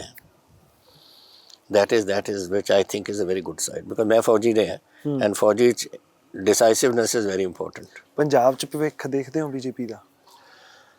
ਦੇਖੋ, ਇਸ ਵੇਲੇ ਇਹ ਜਿਹੜਾ ਕਿਸਾਨੀ ਦਾ ਮਸਲਾ ਹੈ, ਵੀ ਹੈਵ ਟੂ ਅੰਡਰਸਟੈਂਡ ਕਿ ਇਹ ਮਸਲਾ ਸਾਡੇ ਸਾਹਮਣੇ ਆਵੇਗਾ। ਲੇਕਿਨ ਆਪਾਂ ਨੇ ਇਹ ਵੀ ਦੇਖਣਾ ਹੈ ਕਿ ਪੰਜਾਬ ਵਾਸਤੇ ਆਪਾਂ ਨੂੰ ਚਾਹੀਦਾ ਕੀ ਹੈ। ਨਾਓ ਅਗਰ ਆਪਾਂ ਇਸ ਗੱਲ 'ਤੇ ਹੀ ਫਸੇ ਰਹਾਂਗੇ ਔਰ 7 ਸਾਲ ਇੱਕ ਸਰਕਾਰ ਨੇ ਸੈਂਟਰ ਦੇ ਵਿੱਚ ਰਹਿਣਾ ਹੈ, ਮੇਰੇ ਕੋਲ ਤਾਂ ਇਸ ਵੇਲੇ ਪੈਸਾ, ਅਗਰ ਫਰਜ਼ ਕਰੋ ਮੇਰੀ ਗਵਰਨਮੈਂਟ ਮੀਨਸ ਸਾਡੀ ਗਵਰਨਮੈਂਟ, ਸਾਡੇ 3 ਪਾਰਟੀਜ਼ ਦੀ ਗਵਰਨਮੈਂਟ ਬਣੇ, ਜਿਹੜੀ ਗਵਰਨਮੈਂਟ ਬਣੇ, ਔਰ ਸਾਡੇ ਕੋਲ ਪੈਸੇ ਨਹੀਂ ਹੈ, ਫਿਰ ਗਵਰਨਮੈਂਟ ਕੈਸੇ ਚਲਾਵਾਂਗੇ ਅਸੀਂ। ਸਾਡੇ ਕੋਲ ਕੋਈ ਇਹ ਜਿਹੜੇ ਆਪਾਂ ਕਰਜ਼ੇ ਮਾਫ ਕਰਨੇ ਨੇ, ਕੈਸੇ ਕਰਜ਼ੇ ਮਾਫ ਕਰਾਂਗੇ, ਵੀ ਹੈਵ ਨੋ ਮਨੀ, ਕੋਈ ਪੈਸਾ ਹੀ ਨਹੀਂ ਹੈ। ਪਰ ਤੁਸੀਂ 4.5 ਸਾਲ ਆ ਸਰਕਾਰ ਜਿਹੜੀ ਚਲਾਈ ਆ, ਮੈਨੂੰ ਲੱਗਦਾ ਕਿ ਬਹੁਤ ਗੱਲਾਂ ਦੇ ਉੱਤੇ ਕੋਈ ਉਹ ਗੱਲਾਂ ਸੁਣਨ ਨੂੰ ਨਹੀਂ ਸੀ ਮਿਲੀਆਂ ਕਿ ਸੈਂਟਰ ਨੇ ਆਹ ਚੀਜ਼ਾਂ ਰੋਕਤੀਆਂ, ਇਹ ਰੋਕਤੀਆਂ। ਤੁਸੀਂ ਵੀ ਤਾਂ ਵਿਰੋਧੀ ਧਿਰ ਦੀ ਸੀ, ਜਦ ਕਿ ਕਾਂਗਰਸ ਦੇ ਜਿਹੜੀਆਂ ਬਾਕੀ ਸਟੇਟਾਂ ਦੇ ਵਿੱਚ ਹੈਗੇ ਆ ਮੁੱਖ ਮੰਤਰੀ, ਉਹ ਬਹੁਤ ਵਾਰੀ ਸ਼ਿਕਾਇਤ ਕਰਦੇ ਆ ਕਿ ਸਾਡੇ ਪੈਸੇ ਰੋਕ ਦਿੰਦੇ ਆ, ਇਹ GST ਦਾ ਸਹੀ ਲੈਵਲ। ਇਹੀ ਤਾਂ ਮੇਰੇ ਖਿਲਾਫ ਇੱਕ ਕਰੀ ਬੈਠੇ ਨੇ ਕਾਂਗਰਸੀ, ਮੈਨੂੰ ਕਿਉਂ ਕੱਢੀ ਬੈਠੇ ਨੇ? ਕਿਉਂਕਿ ਤੁਸੀਂ BJP ਦੇ ਬੜੇ ਨਜ਼ਦੀਕ ਹੋ ਭਾਈ। ਮੈਂ ਕਿਹਾ ਚੀਫ ਮਿਨਿਸਟਰ ਜਿਹੜਾ ਹੁੰਦਾ ਹੈ, ਚੀਫ ਮਿਨਿਸਟਰ ਦੀ ਡਿਊਟੀ ਹੁੰਦੀ ਹੈ ਚੀਫ ਮਿਨਿਸਟਰ ਹੋਮ ਮਿਨਿਸਟਰ ਨਾਲ ਔਰ ਪ੍ਰਾਈਮ ਮਿਨਿਸਟਰ ਨੂੰ ਮਿਲਣਾ। ਹੋਮ ਮਿਨਿਸਟਰ ਦੀ ਹੁੰਦੀ ਆਪਣੇ ਹੈਲਥ ਮਿਨਿਸਟਰ ਦੀ ਹੈਲਥ ਮਿਨਿਸਟਰ ਨੂੰ ਕੋਵਿਡ ਦਾ ਮਿਲਣਾ। ਫਾਈਨੈਂਸ ਮਿਨਿਸਟਰ ਇਹ ਬਾਦਲ ਜਾਂਦਾ ਆਪਣੇ ਫਾਈਨੈਂਸ ਮਿਨਿਸਟਰ ਨੂੰ ਮਿਲਣਾ ਇੱਕ ਵਾਰ ਹਫਤੇ 'ਚ, 2 ਵਾਰ ਹਫਤੇ 'ਚ। ਸਾਡੀ ਡਿਊਟੀ ਬਣਦੀ ਹੈ। ਤੇ ਮੈਂ कैसे कहा कि मैं नहीं मिलूँगा प्राइम मिनिस्टर को? मैं जरूर मिलूँगा अगर मेरे पंजाब का फायदा ਉਹਦੇ 'ਚ। ਔਰ ਉਸ ਇਹੀ ਗੱਲ ਤਾਂ ਇਹਨਾਂ ਨੇ ਭਟਕਾਈ ਹੈ ਕਿ ਇਹ ਬਹੁਤ ਨਜ਼ਦੀਕ ਹੈ ਪ੍ਰਾਈਮ ਮਿਨਿਸਟਰ ਦੇ ਔਰ ਹੋਮ ਮਿਨਿਸਟਰ ਦੇ। ਪ੍ਰਧਾਨ ਮੰਤਰੀ ਪੰਜਾਬ 'ਚ ਆਏ ਸੀ, ਉਹਨਾਂ ਦੀ ਰੈਲੀ ਨਹੀਂ ਹੋ ਸਕੀ, ਰਾਹ 'ਚੋਂ ਉਹ ਮੁੜ ਜਾਂਦੇ ਆ। ਕਿਹਾ ਜਾਂਦਾ, ਇਹ ਦਾਅਵਾ ਕੀਤਾ ਗਿਆ BJP ਵੱਲੋਂ ਤੇ ਕਈ ਹੋਰ ਏਜੰਸੀਆਂ ਵੱਲੋਂ ਕਿ ਉਹਨਾਂ ਦੀ ਜਾਨ ਨੂੰ ਖਤਰਾ ਸੀਗਾ। ਤੁਹਾਨੂੰ ਲੱਗਦਾ? ਦੇਖੋ, ਨਾਟ ਜਾਨ ਨੂੰ ਖਤਰਾ। ਮੈਂ ਤਾਂ ਮੈਂ ਬਠਿੰਡੇ ਰਿਹਾ ਉਸ ਦਿਨ ਰਾਤ ਨੂੰ। ਅੱਛਾ, ਉਹਦੇ ਬਠਿੰਡੇ ਸੀ ਤੁਸੀਂ? ਮੈਂ ਬਠਿੰਡੇ, ਔਰ ਉੱਥੋਂ ਮੈਂ 10:15 ਵਜੇ ਨਿਕਲਿਆ ਔਰ ਫਿਰੋਜ਼ਪੁਰ ਮੈਂ 12 ਵਜੇ ਪਹੁੰਚਿਆ। ਉਹੀ ਰਾਹ ਪਕੜਿਆ ਜੋ ਪ੍ਰਾਈਮ ਮਿਨਿਸਟਰ ਦਾ ਰਾਹ ਸੀ, ਤਲਵੰਡੀ ਸਾਬੋ ਦੇ ਉੱਪਰੋਂ ਜਾ ਕੇ ਔਰ ਫਿਰ ਅੱਗੇ ਫਿਰੋਜ਼ਪੁਰ ਉੱਧਰ ਉੱਥੋਂ ਅਸੀਂ ਨਿਕਲ ਗਏ। ਅਤੇ ਮੈਨੂੰ ਲੱਗਿਆ ਕਿ ਬੜੀ ਅਜੀਬ ਗੱਲ ਹੈ ਕਿ ਮੈਂ ਤਾਂ ਨਿਕਲ ਗਿਆ, ਉਹ ਇੱਕ ਬੰਦਾ ਨਹੀਂ ਖੜ੍ਹਾ ਸੀ ਸੜਕ 'ਤੇ। ਮੇਰੇ ਪਹੁੰਚਣ ਤੋਂ ਬਾਅਦ ਕਿੱਧਰੋਂ ਸੜਕ 'ਤੇ ਆ ਗਏ ਆ ਲੋਕ। ਅੱਛਾ, ਤੁਸੀਂ ਉਸੇ ਸੜਕ ਤੋਂ ਲੰਘ ਕੇ? ਉਸੇ ਸੜਕ 'ਤੇ, ਉਹੀ ਸੜਕ 'ਤੇ। ਐਂਡ ਫਿਰ ਮੈਂ ਸੋਚਿਆ ਇਹਦੇ 'ਚ ਕੁਛ ਗੜਬੜ ਲੱਗਦੀ ਹੈ। ਆਖਰਕਾਰ ਅਗਰ ਕੋਈ ਬੰਦਾ ਉੱਥੇ ਲੰਘ ਗਿਆ ਔਰ ਉਹਦੇ ਸਾਹਮਣੇ ਕੋਈ ਨਹੀਂ ਆਇਆ, ਕੋਈ ਰੁਕਾਵਟ ਨਹੀਂ ਹੋਈ, ਕੋਈ ਕਿਸਾਨ ਨਹੀਂ, ਕੋਈ ਕੁਛ ਵੀ ਨਹੀਂ, ਤਾਂ ਫਿਰ ਕਿਉਂ ਪ੍ਰਾਈਮ ਮਿਨਿਸਟਰ ਦੀ ਗੱਡੀ ਦੇ ਸਾਹਮਣੇ ਆ ਗਿਆ? ਉਹਦਾ ਮਤਲਬ ਕਿਸੇ ਦੀ ਸਾਜ਼ਿਸ਼ ਸੀ ਇਸ ਪ੍ਰਾਈਮ ਮਿਨਿਸਟਰ ਨੂੰ ਰੋਕਣ ਦੀ। And that is I think totally wrong, because Punjab ਦਾ ਜਿਹੜਾ ਦਿਲ ਹੈ ਨਾ, ਵੱਡਾ ਹੁੰਦਾ ਦਿਲ, ਔਰ ਅਸੀਂ ਇਹ ਕੰਮ ਛੋਟੇ ਕੰਮਾਂ 'ਚ ਨਹੀਂ ਪੈਂਦੇ। ਇਹ ਅਨਫੋਰਚੂਨੇਟਲੀ ਆਈ ਐਮ ਅਫਰੇਡ ਇਹ ਚੰਨੀ ਦਾ ਕੰਮ ਹੈ ਇਹਦੇ 'ਚ।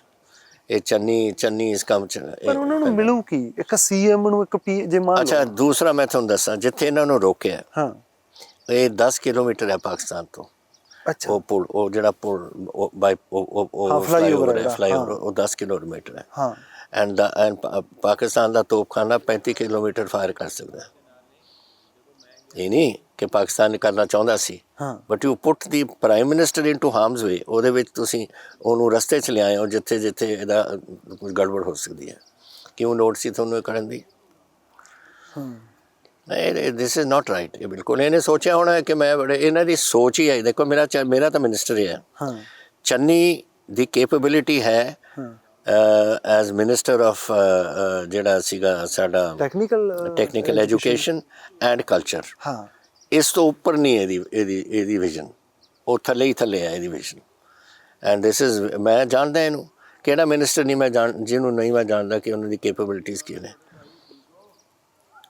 ਤਾਂ ਇਹ ਮੈਂ ਤੁਹਾਨੂੰ ਕਹਿ ਰਿਹਾ ਕਿ ਹੀ ਇਜ਼ ਨਾਟ, ਇਹ ਬਿਲਕੁਲ ਜੋ ਹੋਇਆ ਇਨਵੈਸਟੀਗੇਸ਼ਨ ਪਤਾ ਕਰ ਲਓਗੇ, 100% ਇਹਦਾ ਹੱਕ। ਕਈ ਲੋਕ ਕਹਿੰਦੇ ਆ ਕਿ ਜਿਹੜਾ, ਕਿਉਂਕਿ ਮੈਨੂੰ ਇਹਦਾ ਪਤਾ ਨਹੀਂ, ਮੈਂ ਕਦੇ ਜ਼ਿੰਦਗੀ 'ਚ ਹਵਾਈ ਜਹਾਜ਼ 'ਚ ਵੀ ਬੈਠਾ ਨਹੀਂ, ਹੈਲੀਕਾਪਟਰ ਵੀ ਦੂਰ ਦੀ ਗੱਲ ਆ। ਤਾਂ ਇਹ ਕਹਿੰਦੇ ਜਿਹੜਾ ਹੈਲੀਕਾਪਟਰ ਸੀਗਾ ਉਹ ਉੱਡ ਸਕਦਾ ਸੀ, ਜਿਹੜਾ ਰੂਟ ਚੁਣਨਾ ਸੀਗਾ। ਨਹੀਂ ਬੇਟਾ ਇਹ ਨਹੀਂ ਸੀ। ਦੇਖੋ, ਸਿਸਟਮ ਇਹ ਹੁੰਦਾ, ਮੈਂ ਤਾਂ ਹੁਣ ਇਹ ਚੀਫ ਮਿਨਿਸਟਰ ਰਿਹਾ 9.5 ਸਾਲ, ਔਰ 9.5 ਸਾਲ ਮੇਰੇ ਹੋਮ ਡਿਪਾਰਟਮੈਂਟ ਵੀ ਮੇਰੇ ਕੋਲ ਹੀ ਸੀ। ਜਦੋਂ ਕੋਈ VIP ਦੀ ਮੂਵਮੈਂਟ ਹੁੰਦੀ ਹੈ ਤਾਂ ਤੁਸੀਂ ਪ੍ਰਿਪੇਅਰ ਕਰਦੇ ਹੋ ਹੈਲੀਕਾਪਟਰਸ। ਮੌਸਮ ਠੀਕ ਹੈ, ਦੇਖੋ ਵਧੀਆ ਮੌਸਮ ਹੈ, ਹੈਲੀਕਾਪਟਰ ਤੁਸੀਂ ਕਰਦੇ ਹੋ, ਲੇਕਿਨ ਹੋ ਸਕਦੀ ਹੈ ਖਰਾਬ।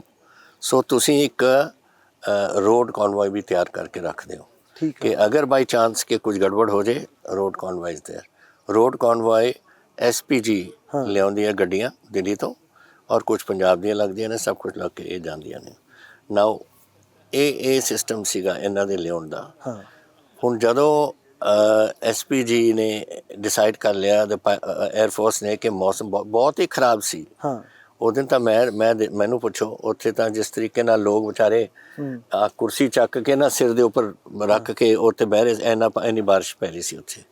ਕਿੰਨਾ ਇਕੱਠ ਸੀਗਾ? ਉਹ ਇਕੱਠ ਨੂੰ ਵੀ ਰੌਲਾ ਪੈ ਗਿਆ ਉਹਦੇ ਨੂੰ ਲੈ ਕੇ, ਤੁਸੀਂ ਤਾਂ ਖੁਦ ਇਕੱਠ ਨਹੀਂ ਮੈਂ ਕਹਿ ਸਕਦਾ, 2-3 ਹਜ਼ਾਰ ਹੋਣਾ, 4 ਹਜ਼ਾਰ ਹੋਣਾ, ਬਟ ਇਟਸ ਨਾਟ ਦੀ ਇਕੱਠ। ਜਦੋਂ ਬਾਰਿਸ਼ ਦਬ ਕੇ ਪੈ ਰਹੀ ਹੈ ਤੇ ਤੁਸੀਂ ਮੈਂ ਕਿੱਥੇ ਬੈਠਾਂਗੇ ਆਪਾਂ? ਇਟਸ ਨਾਟ ਪੋਸੀਬਲ ਟੂ ਸਿਟ।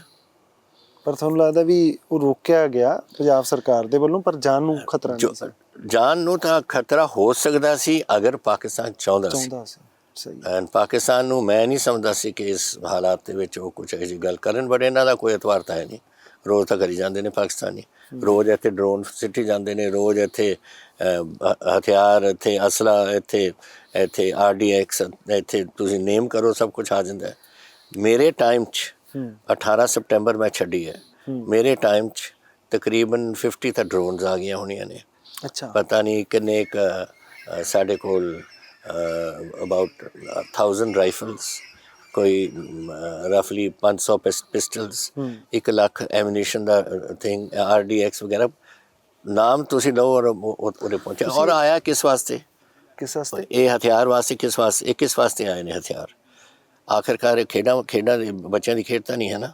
ਇਹ ਆਈ ਹੈ for some purpose. Ki purpose ਹੈ? ਕਿਸ ਵਾਸਤੇ ਪਰਪਸ ਹੈ?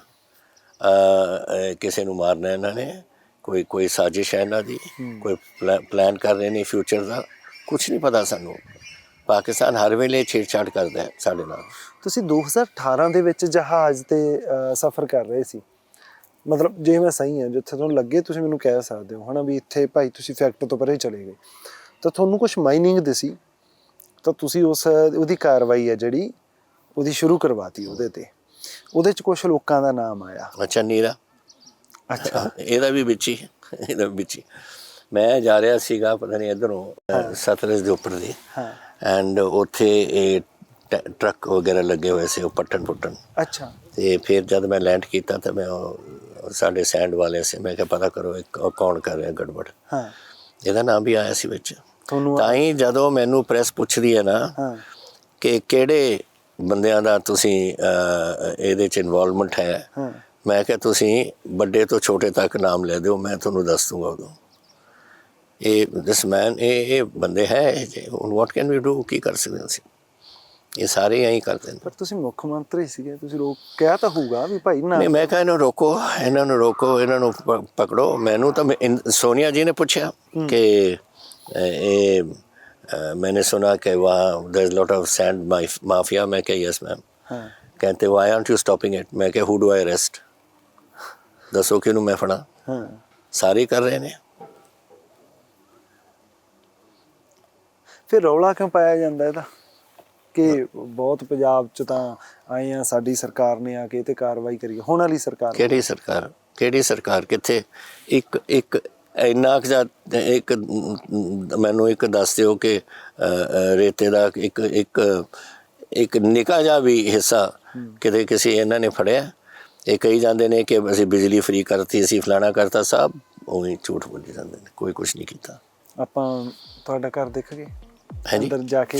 ਚਲੋ ਕਿਉਂਕਿ ਸਾਡੇ ਸ਼ੋਅ ਦਾ ਨਾ ਫਾਰਮੇਟ ਆ ਜਿਹੜਾ, ਜਿਹਦੇ 'ਚ ਅਸੀਂ ਬੈਠੇ ਰਹੇ ਲੋਕਾਂ ਨੇ। ਮੈਂ ਜੇਬ 'ਚ ਪਾ ਦਿੰਦਾ। ਠੀਕ ਹੈ ਜੀ, ਆ ਜਾਓ। ਤਾਂ ਥੋੜ੍ਹਾ ਜਿਹਾ ਆਪਾਂ ਚੱਲਦੇ ਹਾਂ ਕੈਪਟਨ ਸਾਹਿਬ ਨਾਲ, ਦੇਖਦੇ ਹਾਂ। ਸੈਂਡ ਵਾਲਾ ਗਾ ਜਾਂ ਹੋਰ ਆ ਜਿਸ ਤਰ੍ਹਾਂ ਦੀਆਂ ਚੱਲ ਰਹੀਆਂ, ਬੰਦ ਹੋਣਗੀਆਂ ਕਦੇ? ਤੁਹਾਨੂੰ ਲੱਗਦਾ ਬੰਦ ਹੋ ਸਕਦੀਆਂ? ਕਿਉਂਕਿ ਜੇ ਰੇਤਾ ਜਦ ਮੁੱਕ ਜੂਗਾ ਆਪ ਹੀ ਬੰਦ ਹੋ ਜੂ। ਜਿਸ ਤਰੀਕੇ ਨਾਲ ਚੱਲ ਰਿਹਾ ਜਿਸ ਦਿਨ ਖਤਮ ਹੋ ਜੂਗਾ ਤਾਂ ਖਤਮ ਹੋ ਜੂਗਾ। ਬਿਲਕੁਲ। ਤਾਂ ਹਾਂਜੀ, ਆਓ ਤੁਸੀਂ ਅੱਗੇ ਆਓ, ਤੁਹਾਨੂੰ ਪਤਾ ਤੁਹਾਡਾ ਘਰ ਹੈ। ਦੱਸੋ। ਇਹ ਮੇਰੇ ਫਾਦਰ ਨੇ। ਅੱਛਾ। ਹਾਂ, ਇਹ ਮੈਂ ਹੈਗਾ, ਇਹ ਮੇਰੇ ਬੇਟਾ ਹੈ, ਉਹਦੇ ਪਿੱਛੇ, ਔਰ ਮੇਰਾ ਪੋਤਾ। ਠੀਕ ਹੈ ਜੀ, ਬਿਲਕੁਲ। 4 ਪੀੜ੍ਹੀਆਂ। ਪਰ ਉਰੇ ਸਾਰੀਆਂ ਪੀੜ੍ਹੀਆਂ ਉਰੇ ਹੀ ਨੇ। ਅੱਛਾ, ਅੱਜ ਵੀ ਖੜੇ ਨੇ?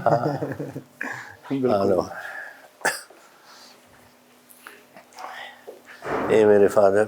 हाँ ये दादा जी मेरे, हाँ और ये महाराज राजेंद्र सिंह इन्हों के फादर।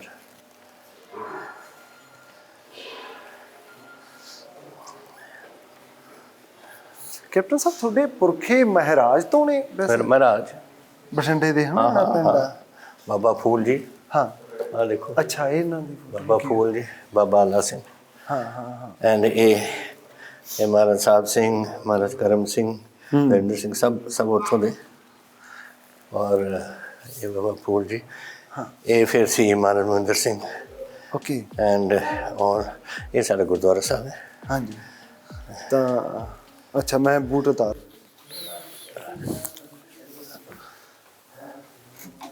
अच्छा ये महाराज छेवें पातशाह जिन्हों ने साढ़े घर नूं उत्थे गुरु महाराज गुरु सर महाराज उत्थे उन्होंने बख्शिश दी सी। ये साढ़े बजुर्ग बाबा राम सिंह और त्रिलोक सिंह, हाँ राम सिंह साढ़े हाँ और त्रिलोक सिंह नाभा और जींद दे। अच्छा उन्होंने 10वें पातशाह ने उन्होंने ਸਰੋਪਾ ਦੇ ਕੇ ਪੰਥ ਵਿੱਚ ਜੋੜਿਆ ਸੀ। ਇਹਨਾਂ ਨੇ ਕੀਤਾ ਸੀ ਇੱਥੇ ਹਾਂ ਇੱਧਰ ਜੀ ਇਹਨਾਂ ਨੇ ਸੰਸਕਾਰ ਕੀਤਾ ਸੀ ਵੱਡੇ ਸਾਹਿਬਜ਼ਾਦਿਆਂ ਦਾ। ਅੱਛਾ ਇਹਨਾਂ ਨੇ ਦੋਨਾਂ ਨੇ ਤੇ ਉਹ ਉੱਥੇ ਚਮਕੌਰ ਸਾਹਿਬ ਦੀ ਜੰਗ 'ਚ ਬਿਲਕੁਲ ਇਹ ਫਿਰ 10ਵੇਂ ਪਾਤਸ਼ਾਹ ਨੇ ਹੁਕਮਨਾਮਾ ਭੇਜਿਆ ਸੀ ਸਾਨੂੰ। ਬਿਲਕੁਲ ਤੀਰ 'ਚ ਲਿਖਿਆ ਸੀ। ਥੋੜਾ ਜਿਹਾ ਮੈਂ ਇੱਕ ਚੀਜ਼ ਰਹਿ ਗਈ ਮੈਥੋਂ ਹਾਂਜੀ ਅੱਛਾ ਆਓ ਪਰ ਉਹ ਤੁਹਾਨੂੰ ਉਦਾਂ ਤਾਂ ਪਤਾ ਹੀ ਹੋਣਾ ਉਹ ਕਿੱਸਾ ਕਿਵੇਂ ਸੀਗਾ ਕਿ ਜਿਹੜੀ ਬਖਸ਼ਿਸ਼ ਵਾਲੀ ਗੱਲ ਕਹੀ ਜਾਂਦੀ ਹੈ ਕਿੱਦਾਂ ਤੁਹਾਡੇ ਪੁਰਖੇ ਉੱਥੇ ਗਏ। ਮੈਂ ਦੱਸ ਹਾਂਜੀ ਇੱਥੇ ਚਨੀ ਇਹਨੂੰ ਇੱਕ ਕੁਰਸੀ ਅੱਗੇ ਕਰ ਲਈ ਆਪਾਂ। ਹਾਂਜੀ ਨਹੀਂ ਅੱਛਾ ਦੈਟਸ ਬੈਟਰ। ਹਾਂਜੀ ਇਹ ਬੈਟਰ ਹੈ। ਤਾਂ ਇਹਨਾਂ ਬਾਰੇ ਬਖਸ਼ਿਸ਼ ਹਾਂ ਛੇਵੇਂ ਪਾਤਸ਼ਾਹ ਆਏ ਗੁਰੂ ਸਾਹਿਬ ਮਹਾਰਾਜ ਠੀਕ ਹੈ ਤੇ ਉੱਥੇ ਉਹਨਾਂ ਦੇ ਸਾਡੇ ਬਜ਼ੁਰਗ ਸ਼ਹੀਦ ਹੋ ਗਏ ਸੀ। ਠੀਕ ਹੈ ਜੀ ਤੋ ਉਹ ਉਹਨਾਂ ਦੇ ਜਿਹੜਾ ਬੱਚਾ ਸੀ ਉਹ ਆਪਣੇ ਚਾਚੇ ਨਾਲ ਰਹਿੰਦਾ ਸੀ। ਠੀਕ ਹੈ ਤੇ ਉੱਥੇ ਜਦੋਂ ਪਹੁੰਚੇ ਮਹਾਰਾਜ ਦੇ ਉੱਥੇ ਬੜੀ ਲੰਬੀ ਲਾਈਨ ਸੀ ਹਾਂ ਤੇ ਉਹ ਰੋਣ ਲੱਗ ਗਿਆ। ਠੀਕ ਹੈ ਤੇ ਛੇਵੇਂ ਪਾਤਸ਼ਾਹ ਨੇ ਪੁੱਛਿਆ ਹਾਂ ਇਹ ਕਿਸ ਗੱਲ ਤੋਂ ਰੋਂਦਾ? ਕਹਿੰਦੇ ਮਹਾਰਾਜ ਅਸੀਂ ਸਵੇਰ ਦੇ ਖੜੇ ਹਾਂ, ਭੁੱਖ ਲੱਗਦੀ ਹੈ ਇਹਨੂੰ। ਕਹਿੰਦੇ ਇਹਨੂੰ ਕਿਹੜੇ ਗੱਲ ਦੀ ਭੁੱਖ ਹੈ, ਇਹਦੇ ਤਾਂ ਘੋੜੇ ਜਮਨਾ ਪਾਣੀ ਪੀਣਗੇ। ਅੱਛਾ ਪਟਿਆਲੇ ਦਾ ਰਿਆਸਤ ਗਈ ਸੀ ਨਾਰਨੌਲ ਮਹਿੰਦਰਗੜ੍ਹ ਜਮਨਾ ਤੱਕ, ਟੋਹਾਣਾ ਸਭ ਕੁਛ ਉੱਧਰਲਾ ਪਾਸਾ। 6000 ਕਿਲੋਮੀਟਰ ਸੀ ਮੀਲ ਪਟਿਆਲਾ, ਬਠਿੰਡੇ ਤੋਂ ਲੈ ਕੇ ਹਾਂ ਜਮਨਾ ਤੱਕ। ਐਂਡ ਇੱਧਰਲੇ ਪਾਸੇ ਆਹ ਸਾਰਾ ਪਟਿਆਲਾ ਸੀ। ਫਿਰ ਉੱਪਰ ਇੱਥੇ ਹਿਮਾਚਲ ਦੇ ਵਿੱਚ ਕੁਫਰੀ ਸ਼ਿਮਲਾ ਸਾਰਾ ਪਟਿਆਲਾ ਸੀ। ਚਹਿਲ ਜਿਹੜਾ ਮਹਿਲ ਆ ਉਹ ਤੁਹਾਡਾ? ਉਹ ਪਹਿਲਾਂ ਸੀ। ਅੱਛਾ ਪਹਿਲਾਂ ਸੀ ਉਹ ਅਸੀਂ ਉੱਥੇ ਜਾਂਦੇ ਹੁੰਦੇ ਹਾਂ, ਫੋਟੋਆਂ ਖਿਚਾਈ ਦੀਆਂ। ਮੈਨੂੰ ਇੰਨਾ ਨਹੀਂ ਸੀ ਪਤਾ, ਮੈਂ ਤਾਂ ਹੀ ਪੁੱਛ ਲਿਆ ਨਾ ਜਦੋਂ ਤੁਸੀਂ ਕਿਹਾ ਕੁਫਰੀ ਤੱਕ ਸੀ ਫਿਰ ਤਾਂ ਮੈਂ ਚਹਿਲ ਵਾਲਾ ਵੀ ਤੁਹਾਡਾ। ਉਹ ਐ ਹੋਇਆ ਸੀ, ਉਹ ਇੱਥੇ ਇੱਕ ਜੰਗ ਹੋਇਆ ਸੀ। ਅੱਛਾ ਗੋਰਖੇ ਆ ਗਏ ਸੀ। ਅੱਛਾ ਤੇ ਗੋਰਖਿਆਂ ਨਾਲ ਜੰਗ ਹੋ ਗਿਆ ਸੀਗਾ ਇੱਥੇ ਮਲੌਣ ਕਿਲ੍ਹਾ ਇੱਥੇ ਨਾਲਾਗੜ੍ਹ ਦੇ ਕੋਲ। ਠੀਕ ਹੈ ਔਰ ਉਹਦੇ ਵਿੱਚ ਅਮਰ ਸਿੰਘ ਥਾਪੇ ਦਾ ਕਤਲ ਹੋ ਗਿਆ ਸੀ, ਸ਼ਹਾਦਤ ਹੋ ਗਈ ਸੀ ਉਹਦੇ 'ਚ। ਹਾਂ ਐਂਡ ਉਦੋਂ ਫਿਰ ਅੰਗਰੇਜ਼ਾਂ ਨੇ ਸਮਝੌਤਾ ਕਰਾਇਆ ਪਹਾੜੀ ਰਾਜਿਆਂ ਨਾਲ ਔਰ ਇਹ ਏਰੀਆ ਸਾਨੂੰ ਮਿਲ ਗਿਆ। ਇਹ ਸਾਰਾ ਸ਼ਿਮਲਾ ਸੁਮਲਾ ਸਾਨੂੰ ਉਦੋਂ ਦਿੱਤਾ ਸੀ ਐਜ਼ ਅ ਸਮਝੌਤਾ। ਇਸ ਕਿਸਮ ਦਾ ਹੁਣ ਜਦੋਂ ਘੁੰਮਣ ਜਾਏ ਮਤਲਬ ਇਹ ਕਿਵੇਂ ਫੀਲਿੰਗ ਹੁੰਦੀ ਹੈ ਵੀ ਜਦੋਂ ਤੁਸੀਂ 300 ਸਾਲ ਤੋਂ ਤੁਹਾਡਾ ਪਰਿਵਾਰ ਕੇਂਦਰ 'ਚ ਇੱਕ ਤਰ੍ਹਾਂ ਮਤਲਬ ਜਦੋਂ ਕੋਈ ਪੰਜਾਬ ਦੀ ਗੱਲ ਕਰੂਗਾ ਤਾਂ ਉਹ 'ਚ ਤੁਹਾਡਾ ਜ਼ਿਕਰ ਹੋਊਗਾ ਹੈ ਨਾ। ਮਤਲਬ ਇੱਕ ਤੁਸੀਂ ਮੁੱਖ ਮੰਤਰੀ ਹੋ, ਇੱਕ ਮੁੱਖ ਮੰਤਰੀ ਦੇ ਤੌਰ 'ਤੇ ਕਿਤੇ ਯਾਦ ਕਰੂ, ਕਿਤੇ ਉਹ ਰਾਜੇ ਦੇ ਤੌਰ 'ਤੇ ਯਾਦ ਕਰੂਗਾ। ਇਹ ਸੱਤਾ 'ਚ ਕਿਵੇਂ ਇੰਨਾ ਮਤਲਬ ਮੈਂ ਤਾਂ ਜਿਨ੍ਹਾਂ ਦੀ ਰਾਜਨੀਤਿਕ ਹਿਸਟਰੀ ਦੇਖਦਾ ਕਿਸੇ 150 ਸਾਲ ਹੋ ਮੈਕਸੀਮਮ ਹੈ ਨਾ, 300 ਸਾਲ ਤੋਂ ਇਹਦਾ ਕੀ ਰਾਜ ਹੈ? 300 ਸਾਲ ਨੇ ਪੰਜਾਬ ਤਾਂ ਸਭ ਤੋਂ ਘੱਟ ਸੀ ਨਾ, ਬਿਕੋਜ਼ ਪੰਜਾਬ ਆਇਆ ਅਸਲ 'ਚ ਅੰਗਰੇਜ਼ਾਂ ਦੇ ਘੇਰੇ 'ਚ ਓਨਲੀ ਆਫਟਰ ਜਦੋਂ ਸਾਡੇ ਸਿੱਖਾਂ ਦਾ ਰਾਜ ਗਿਆ ਨਾ, ਮਹਾਰਾਜਾ ਰਣਜੀਤ ਸਿੰਘ ਦਾ ਰਾਜ, 1839 ਵਿੱਚ ਉਹ ਪੂਰੇ ਹੋਏ ਨੇ। ਔਰ ਉਸ ਤੋਂ ਬਾਅਦ ਫਿਰ 1846 'ਚ ਪਹਿਲਾ ਜੰਗ ਸੀ ਸਿੱਖਾਂ ਦਾ, ਔਰ 1848 ਵਿੱਚ ਸੈਕੰਡ ਜੰਗ ਉਹ ਉੱਧਰਲੇ ਪਾਸੇ ਗੁਜਰਾਤ, ਚਿਲੀਆਵਾੜਾ ਵਗੈਰਾ ਉੱਧਰਲੇ ਪਾਸੇ। ਸੋ ਉਹ ਉਸ ਤੋਂ ਬਾਅਦ ਸਿੱਖ ਰਾਜ ਆਇਆ ਹੈ ਅੰਗਰੇਜ਼ਾਂ ਦੇ ਕਾਬੂ। ਉਸ ਤੋਂ ਪਹਿਲਾਂ ਤਾਂ ਨਹੀਂ ਸੀ। ਉਸ ਤੋਂ ਪਹਿਲਾਂ ਤਾਂ ਬਾਕੀ ਰਾਜ ਸਾਰਾ ਹਿੰਦੁਸਤਾਨ ਆ ਗਿਆ ਸੀ, ਪਰ ਸਿੱਖ ਨਹੀਂ ਆਏ ਸੀ ਕਾਬੂ। ਇਹਦਾ ਕਾਰਨ ਕਿਵੇਂ, ਕਿਉਂ, ਮਤਲਬ ਇਹ 'ਚ ਰਾਜ ਦਾ ਉਹ ਮਹਾਰਾਜਾ ਰਣਜੀਤ ਸਿੰਘ ਦੇ ਰਾਜ ਦਾ, ਕਿਉਂਕਿ ਤੁਸੀਂ ਤਾਂ ਮਹਾਰਾਜਾ ਰਣਜੀਤ ਸਿੰਘ ਰਾਜ 39 'ਚ ਪੂਰੇ ਹੋ ਗਏ ਅਨਫੋਰਚੂਨੇਟਲੀ। ਹਾਂ, ਔਰ ਉਹਨਾਂ ਤੋਂ ਬਾਅਦ 10 ਸਾਲ ਚੱਲਿਆ ਰਾਜ, ਕਿਉਂਕਿ ਕਦੇ ਕੋਈ ਕਾਬਲ ਬੰਦਾ ਨਹੀਂ ਸੀ ਉਹਨਾਂ ਦਾ। ਉਹਨਾਂ ਦਾ ਲੜਕਾ ਸੀਗਾ ਖੜਕ ਸਿੰਘ, ਉਹ ਤਾਂ ਅਫੀਮੀ ਸੀ। ਅੱਛਾ, ਅਫੀਮ 'ਚ। ਹਾਂ। ਫਿਰ ਉਹਨਾਂ ਦਾ ਬੇਟਾ ਸੀ ਨੌਨਿਹਾਲ ਸਿੰਘ। ਉਹ ਨੌਨਿਹਾਲ ਸਿੰਘ ਦੀ ਹਾਲਾਤ ਅੱਛੇ ਨਹੀਂ ਰਹੇ, ਉਹਨੇ ਆਪਣੇ ਫਾਦਰ ਨਾਲ ਨਹੀਂ ਬਣਦੀ ਸੀ। ਇਨਫੈਕਟ ਜਿਸ ਦਿਨ ਫਾਦਰ ਦਾ ਸੰਸਕਾਰ ਕੀਤਾ ਉਸ ਦਿਨ ਹੀ ਇਹ ਵੀ ਪੂਰੇ ਹੋ ਗਏ। ਉਹ ਛੱਜਾ ਗਿਰ ਗਿਆ ਸੀ ਲਾਹੌਰ 'ਚ ਇਹਨਾਂ ਦੇ ਉੱਪਰ, ਨੌਨਿਹਾਲ ਸਿੰਘ। ਉਸ ਤੋਂ ਬਾਅਦ ਇਹ ਤਾਂ ਇਹਨਾਂ ਦੀ ਮੇਨ ਲਾਈਨ ਸੀ। ਉਹ ਤੋਂ ਬਾਅਦ ਇੱਕ ਲਾਈਨ ਸੀਗੀ ਮਹਾਰਾਜਾ ਸ਼ੇਰ ਸਿੰਘ, ਉਹ ਵੀ ਜਲਦੀ ਉਹਨਾਂ ਨੇ ਉਹ ਪੂਰੇ ਹੋ ਗਏ ਸੀ। ਸੋ 10 ਸਾਲਾਂ ਦੇ ਵਿੱਚ ਪੂਰਾ ਰਣਜੀਤ ਸਿੰਘ ਦਾ ਰਾਜ ਹੀ ਖਤਮ ਹੋ ਗਿਆ ਸੀ। ਤਾਂ ਤੁਸੀਂ ਬਿਲਕੁਲ।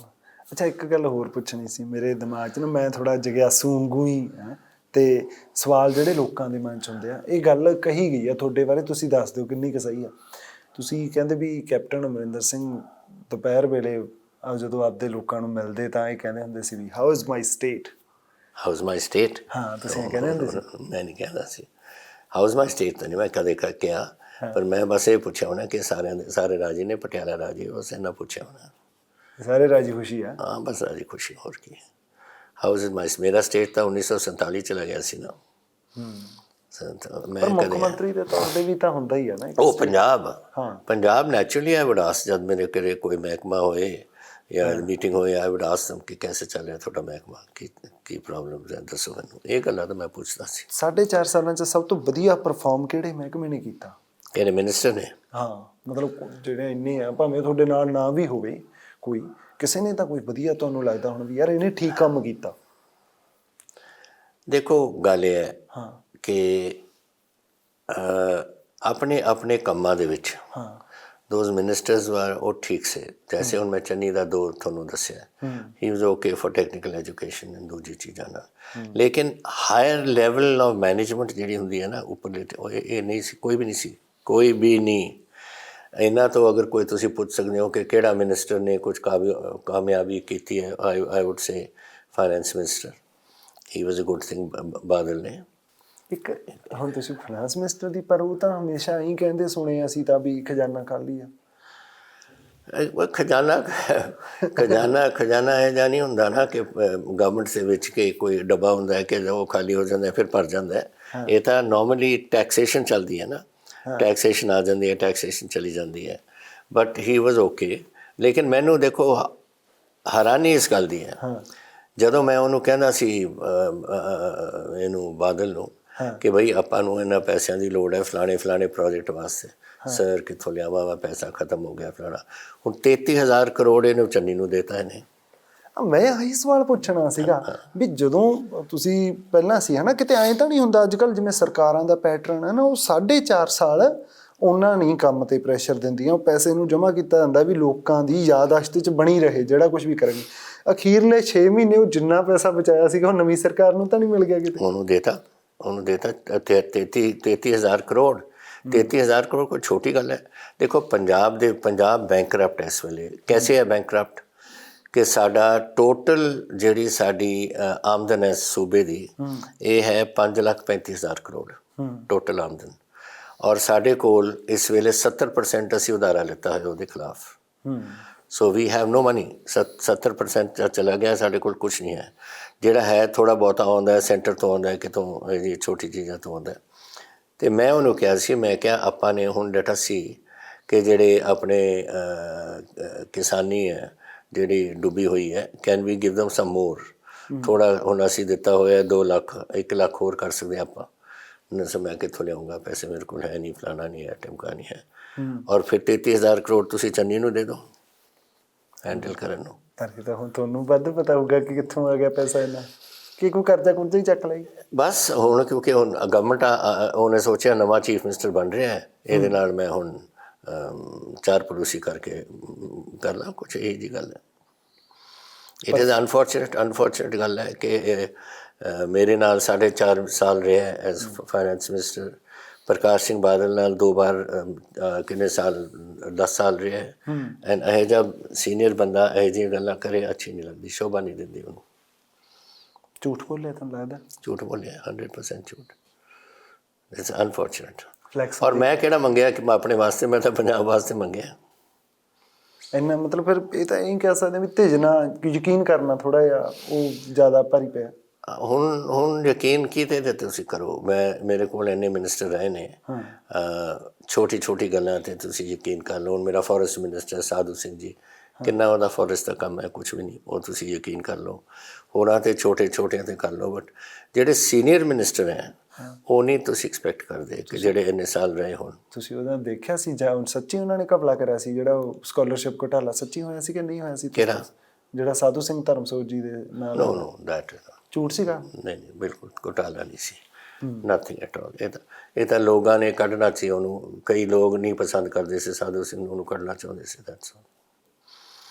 ਉਹ ਇਹੋ ਜਿਹੀ ਗੱਲ ਕੋਈ ਨਹੀਂ ਸੀ ਹੱਦ।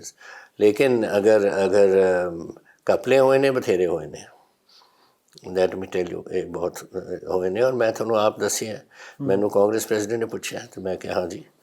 ਕਹਿੰਦੇ ਵਾਈ ਆਰੰਟ ਯੂ ਟੇਕਿੰਗ ਐਕਸ਼ਨ? ਮੈਂ ਕਿਹਾ ਦੱਸੋ ਕਿਹਨੂੰ ਕੱਢਾਂ, ਉੱਪਰੋਂ ਲੱਗਣਾ, ਥੱਲੇ ਤੱਕ ਲੱਗਣਾ ਪਊ ਮੈਨੂੰ।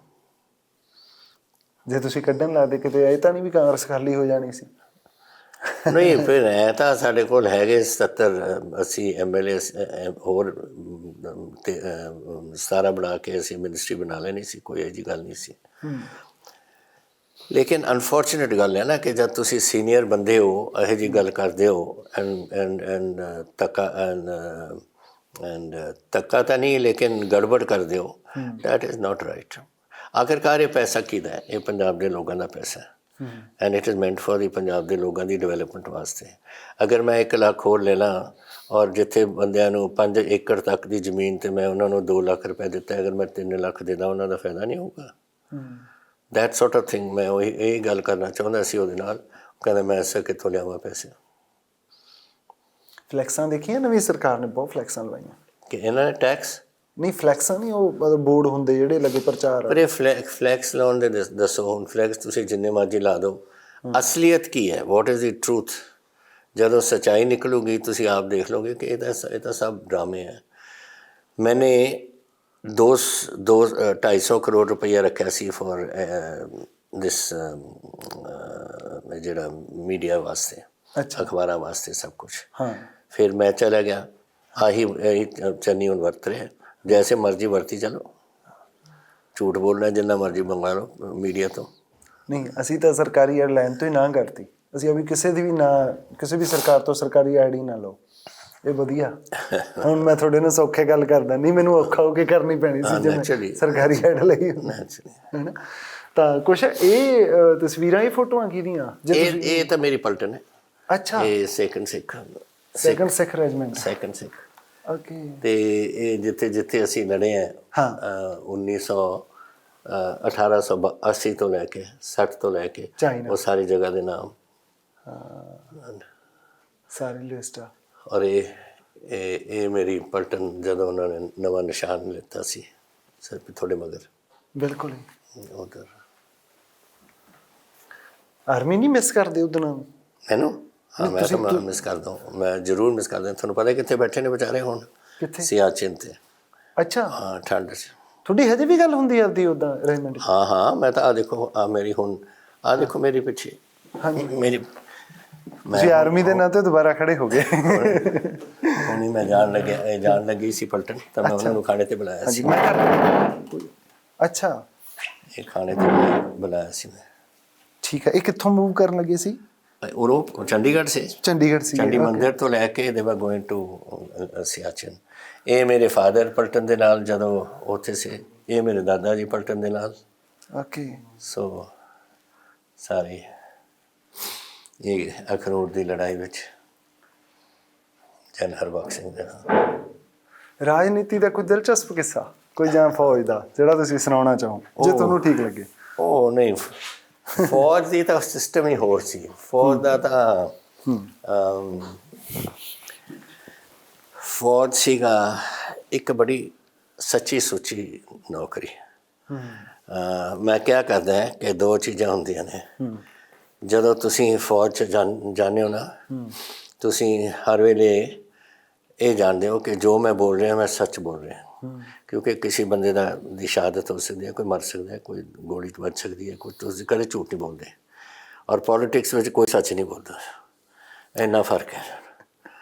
ਸਾਰੇ ਝੂਠੇ ਨੇ ਪੋਲੀਟੀਸ਼ਨ, ਔਰ ਉੱਥੇ ਸਾਰੇ ਤੁਹਾਡੇ ਦੂਜੇ ਫੌਜੀ ਸਾਰੇ ਸੁੱਚੇ ਨੇ ਔਰ ਸੱਚੇ। ਪਰ ਕਿੰਨੀ ਕੁ ਦੇਰ ਚੱਲੂ ਕੈਪਟਨ ਸਾਹਿਬ ਆਏ ਚੀਜ਼ਾਂ, ਕਿੰਨੀ ਕੁ ਦੇਰ ਆਹੀ ਹੋਊਗਾ? ਮਤਲਬ ਇੱਕ ਤੁਸੀਂ ਪੁਰਾਣਾ ਦੌਰ ਦੇਖ ਲਓ, ਹੁਣ ਦੇਖ ਲਓ, ਇੱਕ ਸਿਆਸਤਦਾਨ ਦੀ ਇੱਜ਼ਤ 'ਚ ਜਿਹੜਾ ਲੋਕਾਂ ਦੇ ਮਨ 'ਚ ਸੀ ਹੈ ਨਾ, ਉਹ 'ਚ ਫਰਕ ਬਹੁਤ ਆ ਰਿਹਾ ਹੈ। ਤਾਂ ਕਿੰਨੀ ਕੁ ਦੇਰ ਇਹ ਸਿਸਟਮ ਚੱਲੀ ਜਾਊਗਾ? ਮੈਨੂੰ ਤਾਂ ਨਹੀਂ ਪਤਾ, ਲੇਕਿਨ ਮੈਨੂੰ ਇਹ ਪਤਾ ਹੈ ਕਿ ਮੈਨੂੰ ਦਿਨ ਪਰ ਦਿਨ ਜਦ ਮੈਂ ਦੇਖਦਾ ਆਪਣੀ ਨਾਲ ਦੇ ਮੇਰੇ ਸਾਥੀ ਬੜੇ ਨੇ ਨਾ, ਹੁਣ ਹਾਲੇ ਵੀ ਨੇ ਸਾਰੇ, ਹੁਣ ਆਏ ਸੀ ਮੇਰੇ ਕੋਲ। ਅਸੀਂ ਹਰ ਦੂਸਰੇ ਤੀਸਰੇ ਸਾਲ ਸਾਰੀ ਮੇਰੀ ਕੋਰਸ ਇਕੱਠੀ ਹੋ ਜਾਂਦੀ ਹੈ। ਅੱਛਾ। ਅਤੇ ਆਹ ਤਸਵੀਰ ਤੁਹਾਨੂੰ ਦਿਖਾਊਂਗਾ ਮੈਂ। ਐਂਡ ਇਹਨਾਂ ਨੂੰ ਤੁਸੀਂ ਦੇਖੋ ਔਰ ਫਿਰ ਤੁਸੀਂ ਦੇਖੋ ਜਿਹੜੀ ਨਵੀਂ ਪੀੜ੍ਹੀ ਆ ਰਹੀ ਹੈ, ਟੋਟਲ ਡਿਫਰੈਂਟ। ਹੋਰ ਤਾਂ ਪਤਾ ਨਹੀਂ ਹੈ ਨਵੀਂ ਪੀੜ੍ਹੀ ਕੈਸੇ ਲੈ ਕੇ ਜਾਏਗੀ ਅੱਗੇ ਫੌਜ ਨੂੰ। ਹਾਲ ਤਾਂ ਸਿਆਪਾ ਬਹੁਤ ਹੈ ਸਾਡੇ ਸਾਹਮਣੇ। ਚੀਨ ਹੈ ਤਿਆਰ ਬੈਠਾ, ਪਾਕਿਸਤਾਨ ਤਿਆਰ ਬੈਠਾ ਹੈ, ਅਫਗਾਨਿਸਤਾਨ ਤਿਆਰ ਬੈਠਾ ਹੈ। ਮੈਨੂੰ ਨਾ ਪੁਰਾਣੇ ਇੱਕ ਸਿਆਸਤਦਾਨ ਨੇ ਕਿੱਸਾ ਸੁਣਾਇਆ। ਉਹ ਕਹਿੰਦੇ ਵੀ ਜਦੋਂ ਅਸੀਂ ਇਲੈਕਸ਼ਨ ਲੜੇ, ਮੈਂ ਆਪਦੇ ਵਿਰੋਧੀ ਕੋਲ ਗਿਆ ਜਿਹੜਾ ਮੇਰਾ ਸਿਆਸੀ ਵਿਰੋਧੀ ਸੀ। ਮੈਂ ਉਹਨਾਂ ਨੂੰ ਆਖਿਆ ਜੀ ਵੀ ਨਾ ਤਾਂ ਤੁਸੀਂ ਦਾਰੂ ਵੰਡਣੀ ਹੈ ਨਾ ਅਸੀਂ ਵੰਡਣੀ ਹੈ, ਨਾ ਮੇਰੇ ਕੋਲ ਲਾਉਣ ਨੂੰ ਪੈਸਾ ਹੈਗਾ, ਤੁਹਾਡੇ ਕੋਲ ਬਹੁਤ ਆ ਪਰ ਤੁਸੀਂ ਲਾਇਓ ਨਾ। ਕਹਿੰਦੇ ਜੀ ਵਾਅਦਾ। ਅਤੇ ਉਹਨਾਂ ਨੇ ਵਾਅਦਾ ਨਿਭਾਤਾ। ਕਹਿੰਦੇ ਸਾਰੇ ਇਲੈਕਸ਼ਨ 'ਚ ਨਾ ਉਹਨੇ ਪੈਸੇ ਖਰਚੇ, ਨਾ ਉਹਦੇ ਲੱਗੇ, ਨਾ ਮੇਰੇ ਲੱਗੇ, ਨਾ ਮੈਂ ਬੋਤਲ ਵੰਡੀ, ਨਾ ਉਹਨੇ ਵੰਡੀ। ਮਤਲਬ ਐਸਾ ਦੌਰ ਸਿਆਸਤ ਦਾ ਵੀ ਉੱਥੇ ਰਿਹਾ। ਇਹ ਕਿੱਥੇ ਦੀ ਗੱਲ ਹੈ? ਪੰਜਾਬ 'ਚ? ਪੰਜਾਬ 'ਚ ਕੋਈ ਦਾਰੂ ਨਹੀਂ ਵੰਡਦਾ, ਗੱਪ ਮਾਰਦਾ ਉਹਨੇ। ਨਹੀਂ, ਸਾਰੇ ਵੰਡ ਰਹੇ ਨੇ, ਪਹਿਲਾਂ ਵੀ ਇਹੀ ਵੰਡਦੇ ਸੀ। ਮੈਂ ਤਾਂ 40 ਸਾਲ ਪੁਰਾਣੀ ਸਿਆਸਤ ਦੀ ਗੱਲ ਕਰ ਰਿਹਾ। ਉਹ ਕਿਹੜਾ? ਨਹੀਂ ਤਾਂ ਮੈਨੂੰ ਕਿੰਨੇ ਸਾਲ, 52 ਸਾਲ ਹੋ ਗਏ ਪੋਲੀਟਿਕਸ 'ਚ। ਕਿਹੜਾ ਸਾਲ ਦੱਸੋ ਜਿੱਥੇ ਸ਼ਰਾਬ ਨਹੀਂ ਵੰਡੀ ਜਾਂਦੀ? ਮੈਨੂੰ ਝੂਠ ਬੋਲਤਾ ਸਿਆਸਤ 'ਚ ਨਾ ਅਸਲ 'ਚ ਉਹੀ ਗੱਲ ਹੈ ਵੀ ਕਈ ਵਾਰੀ ਦੋ ਤਰੀਕੇ ਨਾਲ ਗੱਲ ਹੁੰਦੀ ਹੈ। ਕਈ ਵਾਰੀ ਬੰਦਾ ਬਸ ਉਹ ਗੱਲ ਇਸ ਲਈ ਵੀ ਸੁਣਾ ਰਿਹਾ ਹੁੰਦਾ ਵੀ ਉਹਨਾਂ ਨੇ ਸਾਡੇ ਦਿਮਾਗ 'ਚ ਪਾਉਣੀ ਹੁੰਦੀ ਹੈ ਵੀ ਯਾਰ ਮੈਂ ਤਾਂ ਆਏ ਹਾਂ, ਹੈ ਨਾ।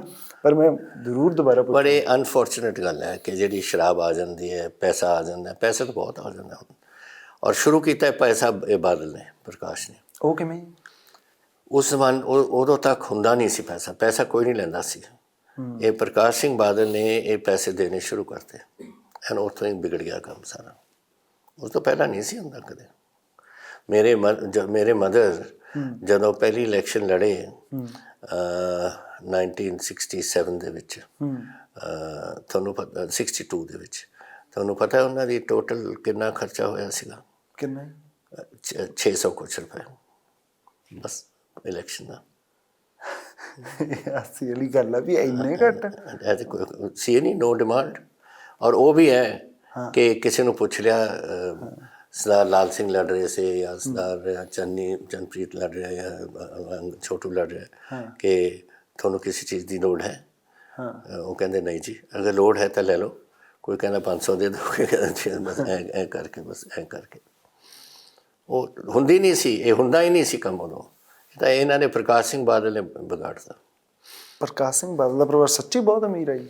100%। ਕਿਉਂਕਿ ਮੈਂ ਇੰਟਰਵਿਊ ਕਰੀ ਸੀ ਸੁਖਬੀਰ ਸਿੰਘ ਬਾਦਲ ਦੀ। ਉਹਨਾਂ ਨੇ ਕਿਹਾ, ਕਹਿੰਦੇ ਵੀ ਜੋ ਮੇਰਾ ਹੈਗਾ ਮੈਂ ਉਹ ਮੰਨਦਾ, ਮੇਰੀਆਂ ਬੱਸਾਂ ਚੈਨਲ ਆ PTC ਹੈ ਨਾ, ਤਾਂ ਇਹੋ ਜਿਹੀਆਂ ਚੀਜ਼ਾਂ ਉਹ ਕਹਿੰਦੇ ਵੀ। ਤੁਸੀਂ ਦੱਸੋ, ਜਦੋਂ ਇਹਨਾਂ ਦਾ ਪਰਿਵਾਰ ਪੂਰੇ, ਇਹਨਾਂ ਦੇ ਫਾਦਰ ਤੇਜਾ ਸਿੰਘ ਸੀ ਇਹਨਾਂ ਦੇ ਸਭ ਤੋਂ ਵੱਡੇ। ਹਾਂਜੀ, ਤੇਜਾ ਸਿੰਘ ਬਾਦਲ। ਉਹ ਪੂਰੇ ਹੋ ਗਏ ਸੀ। ਹਾਂਜੀ। ਫਿਰ ਇਹਨਾਂ ਦੇ 4-5 ਭਾਈ ਸੀ। ਜਦ ਇਹਨਾਂ ਦੇ ਫਾਦਰ ਵੀ ਪੂਰੇ ਹੋ ਗਏ, ਇਹਨਾਂ ਦੇ ਕੋਲ 80 ਕਿੱਲੇ ਜ਼ਮੀਨ ਸੀ ਔਰ 12 ਮੱਝਾਂ ਸੀਆਂ। ਹੁਣ ਮੈਨੂੰ ਦੱਸੋ ਕਿ ਕੈਸੇ ਇਹ ਆਮਦਨ ਕਿੱਧਰੋਂ ਵਧੀ ਹੈ ਸਭ ਕੁਛ। ਪਰ ਇੱਕ ਹੋਰ ਵੀ ਹੁਣ ਮੈਨੂੰ ਪਤਾ ਨਹੀਂ, ਜਗਿਆਸਾ ਜਾਗ ਹੀ ਰਹੀ ਹੈ ਮੇਰੀ। ਮੈਨੂੰ ਪਤਾ ਬਾਈ ਵਰਗਿਆਂ ਨੇ ਟਾਈਮ ਕਹਿਣਾ, ਮੈਨੂੰ 2-4 ਮਿੰਟ ਚਲੋ ਮੈਂ ਹੋਰ ਇਹਨੂੰ ਕਰਦਾ ਹੈ ਨਾ। ਤਾਂ ਹਰਸਿਮਰਤ ਕੌਰ ਬਾਦਲ ਦਾ ਜਨਮ ਤੁਹਾਡੇ ਮਹਿਲਾਂ 'ਚ ਹੋਇਆ ਸੀ? ਕਿਹਦੇ ਨਾਲ? ਹਰਸਿਮਰਤ ਕੌਰ ਬਾਦਲ ਦਾ ਕੀ ਜਨਮ ਤੁਹਾਡੇ ਮਹਿਲਾਂ 'ਚ ਹੋਇਆ ਸੀ? ਨੋ ਨੋ ਓਕੇ, ਇਹ ਝੂਠ ਆ। ਨਹੀਂ ਮੈਂ ਦੱਸਦਾ ਸਾਨੂੰ ਕੀ ਰਿਲੇਸ਼ਨਸ਼ਿਪ ਹੈ। ਹਾਂ, ਸਰਦਾਰ ਸੁਰਜੀਤ ਸਿੰਘ ਮਜੀਠਾ ਔਰ ਮੇਰੇ ਫਾਦਰ ਇਕੱਠੇ ਪੜ੍ਹਦੇ ਸੀ। ਠੀਕ ਆ। ਦੈਟ ਇਜ਼ ਸੁਖਬੀਰ ਬਾਦਲ ਦੇ ਦਾਦਾ ਜੀ, ਦਾਦਾ ਸਹੁਰਾ, ਦਾਦਾ ਸੁਖਬੀਰ ਬਾਦਲ ਦੇ ਸਹੁਰਾ, ਸੌਰੀ, ਹਾਂ ਦਾਦਾ ਸੁਰਜੀਤ ਸਿੰਘ ਮਜੀਠਾ, ਹਾਂ, ਜੋ ਸਾਡੇ ਡਿਫੈਂਸ ਮਿਨਿਸਟਰ ਵੀ ਰਹੇ ਐਟ ਵਨ ਟਾਈਮ। ਹਾਂ, ਔਰ ਉਹ ਉਹਨਾਂ ਦੇ ਬੜੇ ਨਜ਼ਦੀਕ ਰਹੇ। ਐਂਡ ਉਹਨਾਂ ਦੇ ਬੇਟੇ ਸਤਿਆਜੀਤ ਸਿੰਘ ਮਜੀਠਾ ਵਿਚ ਇਜ਼ ਹਰਸਿਮਰਤ ਕੌਰ ਦੇ ਫਾਦਰ, ਔਰ ਮੈਂ, ਅਸੀਂ ਇਕੱਠੇ ਪੜ੍ਹਦੇ ਸੀ। ਇਹ ਮੇਰੇ ਤੋਂ ਸੀਨੀਅਰ ਸੀ, ਉਹ ਮੇਰੇ ਤੋਂ ਦੋ ਕਲਾਸ ਅੱਗੇ ਸੀ, ਮੈਂ ਪਿੱਛੇ ਸੀ। ਅਸੀਂ ਐਂ ਜਾਣਦੇ ਸੀ।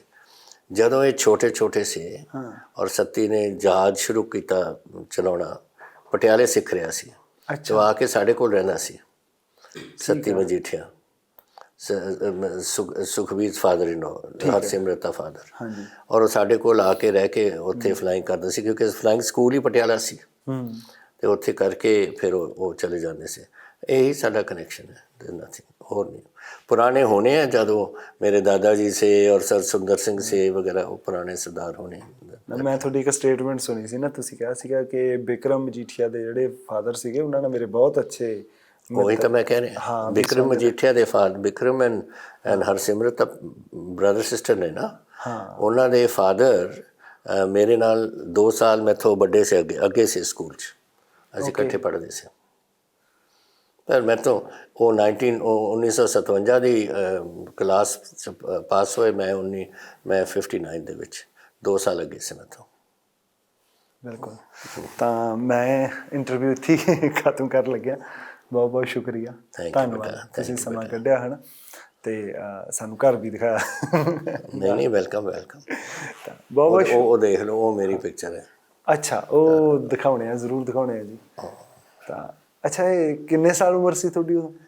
1960, ਜਿਸ ਦਿਨ ਮੈਂ ਪਾਕਿਸਤਾਨ ਦੇ ਮੈਡਲ ਰਿਬਨ ਲੱਗੇ ਨੇ। ਅੱਛਾ, 65 ਤੋਂ ਬਾਅਦ ਹੈ, ਕੋਈ 66-67 ਦੀ ਹੋਣੀ ਆ। ਇਹ ਰਿਬਨ ਜਿਹੜਾ ਲੱਗਿਆ, ਇੱਕ ਤਾਂ ਚਾਈਨੀਜ਼ ਹੈ ਔਰ 2 ਪਾਕਿਸਤਾਨ ਦੇ। ਨਹੀਂ, ਬਹੁਤ ਵਧੀਆ, ਤਾਂ ਚੰਗਾ ਰਿਹਾ, ਬਹੁਤ ਵਧੀਆ ਲੱਗਿਆ। ਚੰਗਾ ਬੇਟਾ, ਥੈਂਕ ਯੂ, ਵੈਲਕਮ, ਬਹੁਤ ਬਹੁਤ ਸ਼ੁਕਰੀਆ, welcome. Thank you sir, welcome. ਕਿ ਰਹਿੰਦੇ ਕਿੱਥੇ ਹੋ ਤੁਸੀਂ? ਮੈਂ ਜੀ ਬਠਿੰਡੇ ਦੇ ਨਾਲ ਮੇਰਾ ਪਿੰਡ ਆ ਸਿਵੀਆਂ ਜੀ। ਕਿਹੜਾ? ਬਠਿੰਡੇ ਦੇ ਨਾਲ ਮੇਰਾ ਪਿੰਡ ਆ ਸਿਵੀਆਂ। ਅੱਛਾ, ਪਿੰਡ 'ਚ ਹੀ ਰਹਿਣਾ ਜੀ। ਅਸੀਂ ਪਿੰਡ ਤੋਂ ਹੀ ਚੈਨਲ ਚਲਾ ਰਹੇ ਹਾਂ। ਅੱਛਾ, ਸਾਡਾ ਵੀ ਪਿੰਡ ਉੱਥੇ ਹੀ ਹੈ। ਸਾਰੇ ਆਪਾਂ ਜੋ ਸਭ ਜੈਸਲਮੇਰ ਤੋਂ ਜਦ ਆਏ ਸੀ, ਉੱਧਰ ਹੀ ਹੋਏ ਸੀ। ਹਾਂ ਬਿਲਕੁਲ ਜੀ, ਸਾਰੇ ਉੱਧਰ ਦੀ ਆਪਾਂ ਆਏ ਹੋਏ ਹਾਂ। ਬੇਸ਼ੱਕ, ਕੋਈ ਨਹੀਂ, ਮੈਂ ਉਤਾਰ ਦਿੰਦਾ ਜੀ ਹੌਲੀ। ਹਾਂ ਠੀਕ ਹੈ। ਇੱਕ ਥੰਬਨੇਲ ਹੀ ਸਰ, ਇੱਕ ਫੋਟੋ ਜਿਹੜਾ ਮੇਨ ਇੰਟਰਵਿਊ ਦੇ ਉੱਪਰ ਲੱਗਣੀ ਹੁੰਦੀ ਹੈ ਨਾ ਜੀ ਫੋਟੋ, ਆਪਾਂ ਬਸ ਇੱਕ ਫੋਟੋ ਕਰਨੀ ਹੈ। ਇੱਕ ਮਿੰਟ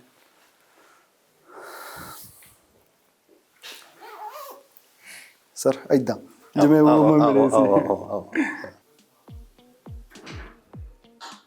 ਠੀਕ ਹੈ, thank you sir, thank you sir, thank you sir, thank you sir. ਅੱਛਾ, ਕੀ ਕਰਨਾ? ਆਹ ਫੋਟੋਆਂ ਜ਼ਰੂਰ ਕਰੋ। 175ਵਾਂ ਜਨਮ ਦਿਨ ਹੈ ਸਾਡਾ। ਓਕੇ, ਸੋ ਅਸੀਂ ਸਾਰੇ ਇਕੱਠੇ ਹੋਏ ਸੀ। ਬੰਦ ਕਰਦਾ ਸਰ ਵਾਲਾ? ਹਾਂ, ਮੈਂ ਉਹੀ ਕਰਨ ਲੱਗਿਆ ਸੀ। ਅੱਛਾ ਜੀ, ਜੇ ਟਾਈਮ ਲੰਘ ਜਾਂਦੇ ਨਾ, ਵਧੀਆ ਜੀ। ਮੇਰੇ ਮੁੰਡੇ ਨੇ ਸਾਰੇ। ਬਿਲਕੁਲ। ਇਹ ਕਦੋਂ ਦੀਆਂ ਫੋਟੋਆਂ? ਆਹੋ, ਅੱਛਾ, ਹੁਣੀ ਜੁਲਾਈ 2021 ਦੀਆਂ। ਹਾਂ,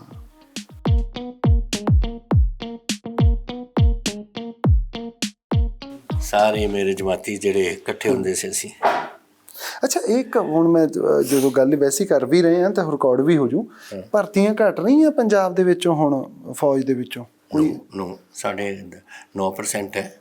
ਹਾਂ, ਪੰਜਾਬ ਬਥੇਰੇ ਨੇ ਸਾਡੇ, ਟੋਟਲ ਹੈ, ਕੋਈ ਘਾਟ ਨਹੀਂ ਪੰਜਾਬੀਆਂ ਦੀ। ਉਹ ਸਰਟੀਫਿਕੇਟ ਮੈਨੂੰ ਜ਼ਰੂਰ ਦੱਸੋ ਉਹਦੇ ਬਾਰੇ। ਇਹ ਮੈਂ ਇੰਡੀਅਨ ਮਿਲਟਰੀ ਅਕੈਡਮੀ ਦੀ ਮੇਰੀ ਫਾਈਨਲ ਰਿਪੋਰਟ। ਠੀਕ ਹੈ, ਇਹ ਨੈਸ਼ਨਲ ਡਿਫੈਂਸ ਅਕੈਡਮੀ ਦੀ ਫਾਈਨਲ ਰਿਪੋਰਟ। ਅੱਛਾ, ਤੇ ਕੀ ਤੁਸੀਂ ਦੱਸ ਵੀ ਦਿਓ ਇਹਦੇ 'ਚ ਕੀ ਕਿੱਦਾਂ ਮੈਂਸ਼ਨ? ਇਹਨਾਂ ਤਾਂ ਕਿਹਾ ਹਾਂ, ਇਹ ਮੈਨੂੰ ਪੜ੍ਹਾ ਦੇਣਾ। ਹਿਜ਼ ਡਿਸਪਲਿਨਰੀ ਰਿਕਾਰਡ ਵਾਜ਼ ਐਗਜ਼ੈਂਪਲਰੀ।